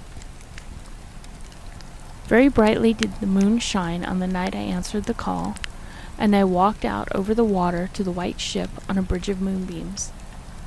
The man who had beckoned me spoke a welcome to me in a soft language I seemed to know well, and the hours were filled with soft songs of the oarsmen as we glided away into a mysterious south, golden with the glow of that full mellow moon. And when the day dawned, rosy and effulgent, I beheld the green shore of far lands, bright and beautiful, and to me unknown. Up from the sea rose lordly terraces of verdure, tree-studded and strewing here and there the gleaming white roofs and colonnades of strange temples. As we drew nearer the green shore, the bearded man told me of that land, the land of Zar, where dwell all the dreams and thoughts of beauty that come to men once and then are forgotten. And when I looked upon the terraces again, I saw that what he said was true, for among the sights before me were many things I had once seen through the mists beyond the horizon and in the phosphorescent depths of ocean. There were too many forms and fantasies more splendid than any I had ever known, the visions of young poets who died in want before the world could learn of what they had seen and dreamed. We did not set foot upon the sloping meadows of Zar, for it is told that he who treads them may never more return to his native shore. As the white ship sailed silently away from the temple terraces of Zar, we beheld on the distant horizon ahead the spires of a mighty city, and the bearded man said to me, "This is Thalarion, the city of 1,000 wonders, wherein reside all those mysteries that man has striven in vain to fathom." And I looked again at closer range, and saw that the city was greater than any city I had known or dreamed of before. Into the sky the spires of its temples reached, so that no man might behold their peaks, and far back beyond the horizon stretched the grim gray walls over which one might spy only a few roofs, weird and ominous, yet adorned with rich friezes and alluring sculptures. I yearned mightily to enter this fascinating yet repellent city, and besought the bearded man to land me at the stone pyre by the huge carven gate. Icariel, but he gently denied my wish, saying, "Into Thalarion, the city of 1,000 wonders, many have passed, but none returned. Therein walk only daemons and mad things that are no longer men, and the streets are white with the unburied bones of those who have looked upon the Eidolon's Lathleigh that reigns over the city." So the white ship sailed on past the wall of Thalarion, and followed for many days a southward flying bird, whose glossy plumage matched the sky out of which it had appeared. Then came we to a pleasant coast gay with blossoms of every hue, where as far inland as we could see basked lovely groves and radiant arbors beneath a meridian sun. From bowers beyond our view came bursts of song and snatches of lyric harmony, interspersed with faint laughter so delicious that I urged the rowers onward in my eagerness to reach the scene. And the bearded man spoke no word, but watched me as we approached the lily-lined shore. Suddenly a wind blowing from over the flowery meadows and leafy woods brought a scent at which I trembled. The wind grew stronger, and the air was filled with the lethal, carnal odor of plague-stricken towns and uncovered cemeteries. And as we sailed madly away from that damnable coast, the bearded man spoke at last, saying, "This is Zuru, the land of pleasures unattainable." So once more the white ship followed the bird of heaven, over warm blessed seas fanned by caressing aromatic breezes. Day after day and night after night did we sail, and when the moon was full we would listen to soft songs of the oarsmen, sweet as on that distant night when we sailed away from my far native land. And it was by moonlight that we anchored at last in the harbor of Sona Nyl, which is guarded by twin headlands of crystal that rise from the sea and meet in a resplendent arch. This is the land of fancy, and we walked to the verdant shore upon a golden bridge of moonbeams. In the land of Sona Nyl there is neither time nor space, neither suffering nor death, and there I dwelt for many aeons. Green are the groves and pastures, bright and fragrant the flowers. Blue and musical the streams, clear and cool the fountains, and stately and gorgeous the temples, castles, and cities of Sona Nyl. Of that land there is no bound, for beyond each vista of beauty rises another more beautiful. Over the countryside and amidst the splendor of cities rove at will the happy folk, for whom all are gifted with unmarred grace and unalloyed happiness. For the aeons that I dwelt there I wandered blissfully through gardens where quaint pagodas peep from pleasing clumps of bushes, and where the white walks are bordered with delicate blossoms. I climbed gentle hills from whose summits I could see entrancing panoramas of loveliness, with steepled towns nestling in verdant valleys, and with the golden domes of gigantic cities glittering on the infinitely distant horizon. And I viewed by moonlight the sparkling sea, the crystal headlands, and the placid harbor wherein lay anchored the white ship. It was against the full moon one night in the immemorial year of Tharp that I saw outlined the beckoning form of the celestial bird, and felt the first stirring of unrest. Then I spoke with the bearded man, and told him of my new yearning to depart for remote Cathuria, which no man hath seen, but which all believe to lie behind the basalt pillars of the west. It is the land of hope, and in it shine the perfect ideals of all that we know elsewhere, or at least no men relate. But the bearded man said to me, Beware of those perilous seas wherein men say Cathuria lies. In Sona Nyl there is no pain nor death, but who can tell what lies beyond the basalt pillars of the west? Nathless at the next full moon I boarded the white ship, and with the reluctant bearded man left the happy harbor for untraveled seas. And the bird of heaven flew before, and led us toward the basalt pillars of the west, but this time the oarsmen sang no soft songs under the full moon. In my mind I often pictured the unknown land of Cathuria with its splendid groves, and pictured the unknown land... And I'm reading a line twice. Okay, eyes focus. In my mind, I would often picture the unknown land of Cathuria with its splendid groves and palaces, and would wonder what new delights there awaited me. Cathuria, I would say to myself, is the abode of gods, and the land of unnumbered cities of gold. Its forests are of aloe and sandalwood, even as the fragrant groves of Cameron, and among the trees flutter gay birds sweet with song. On the green and flowery mountains of Cathuria stand temples of pink marble, rich with carven and painted glories, and having in their courtyards cool fountains of silver, where purl with ravishing music the scented waters that come from the grotto-born river Narg. And the cities of Cathuria are cinctured with golden walls, and their pavements also are of gold. In the gardens of these cities are strange orchids, and perfumed lakes whose beds are of coral and amber. At night the streets and the garden are lit with gay lanthorns fashioned from the three-colored shell of the tortoise. And here resound the soft notes of the singer and the lutenist, and the houses of the cities of Cathuria are all cred Narg. Of marble and polyphary are the houses, and roofed with glittering gold that reflects the rays of the sun and enhances the splendor of the cities as blissful gods view them from the distant peaks. Fairest of all is the palace of the great monarch Dorib, whom some say to be a demigod and others a god. High is the palace of Dorib, and many are the turrets of marble upon its walls. In its wide halls many multiples assemble, and here hang the trophies of the ages. And the roof is of pure gold, set upon tall pillars of ruby and azure, and having such carven figures of gods and heroes, that he who looks up to those heights seems to gaze upon the living Olympus. And the floor of the palace is of glass, under which flow the cunningly lighted waters of the Narg, gay with gaudy fish not known beyond the bounds of lovely Cathuria. Thus would I speak to myself of Cathuria, but ever would the bearded man warn me to turn back to the happy shores of Sona Nyl. For Sona Nyl is known of men, while none hath ever beheld Cathuria.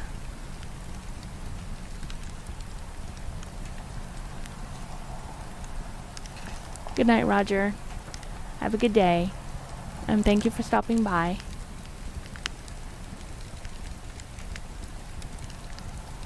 And on the 31st day that we followed the bird, we beheld the basalt pillars of the west. Shrouded in mist they were, so that no man might peer beyond them or see their summits, which indeed some say reach even to the heavens.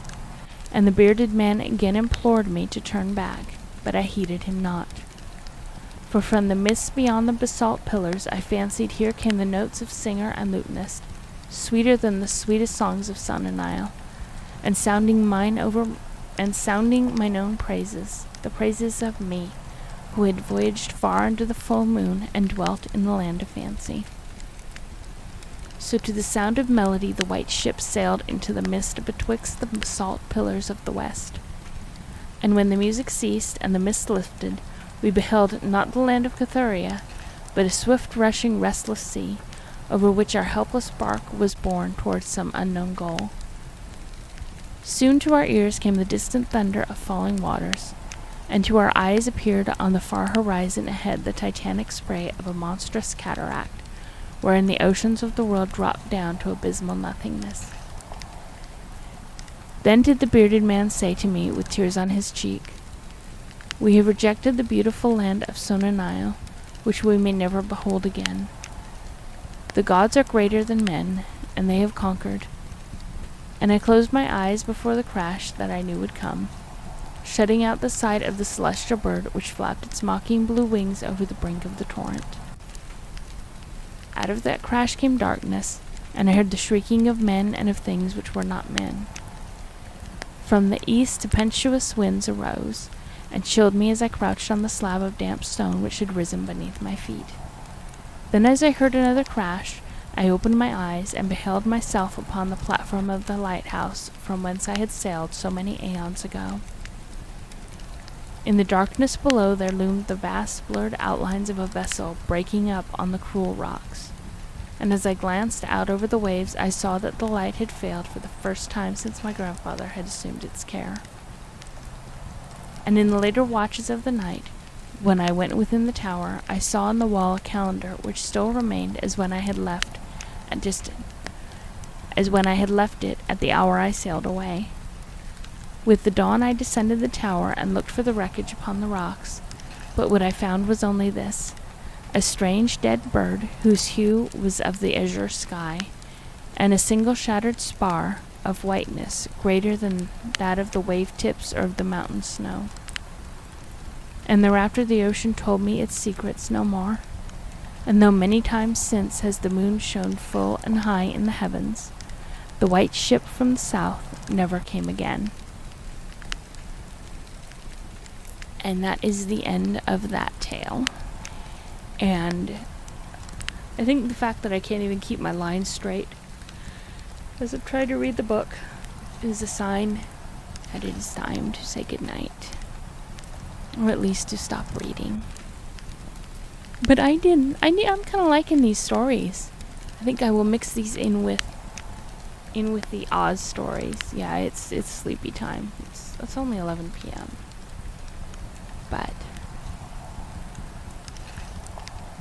But yeah, I think it's time to end it and go off to bed. But yeah, I do like these stories. So I think I will read more from this book. It's nice to do something other than Oz sometimes. Oh, good night. Yeah, they are good for reading because they're short. They're short, they're contained. We learn new words. I'm still shook at Lovecraft calling people white trash. But nothing should surprise me. Let us see who is still on a line that we can go visit.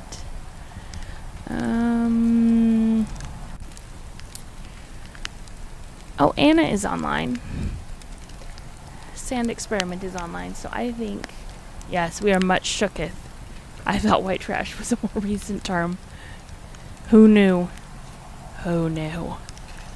I think I'm going to go and raid Anna. So I can do this, swear to God. Come on. We are going to raid Sand Experiment.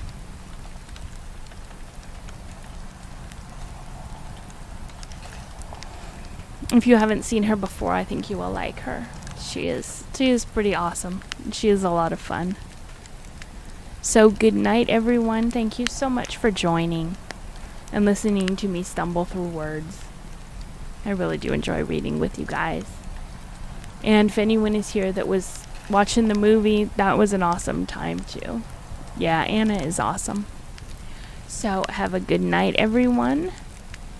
And I will see you all the next time. Hopefully it will not be so long before I stream again. So everybody say hi to Anna. Good night, all.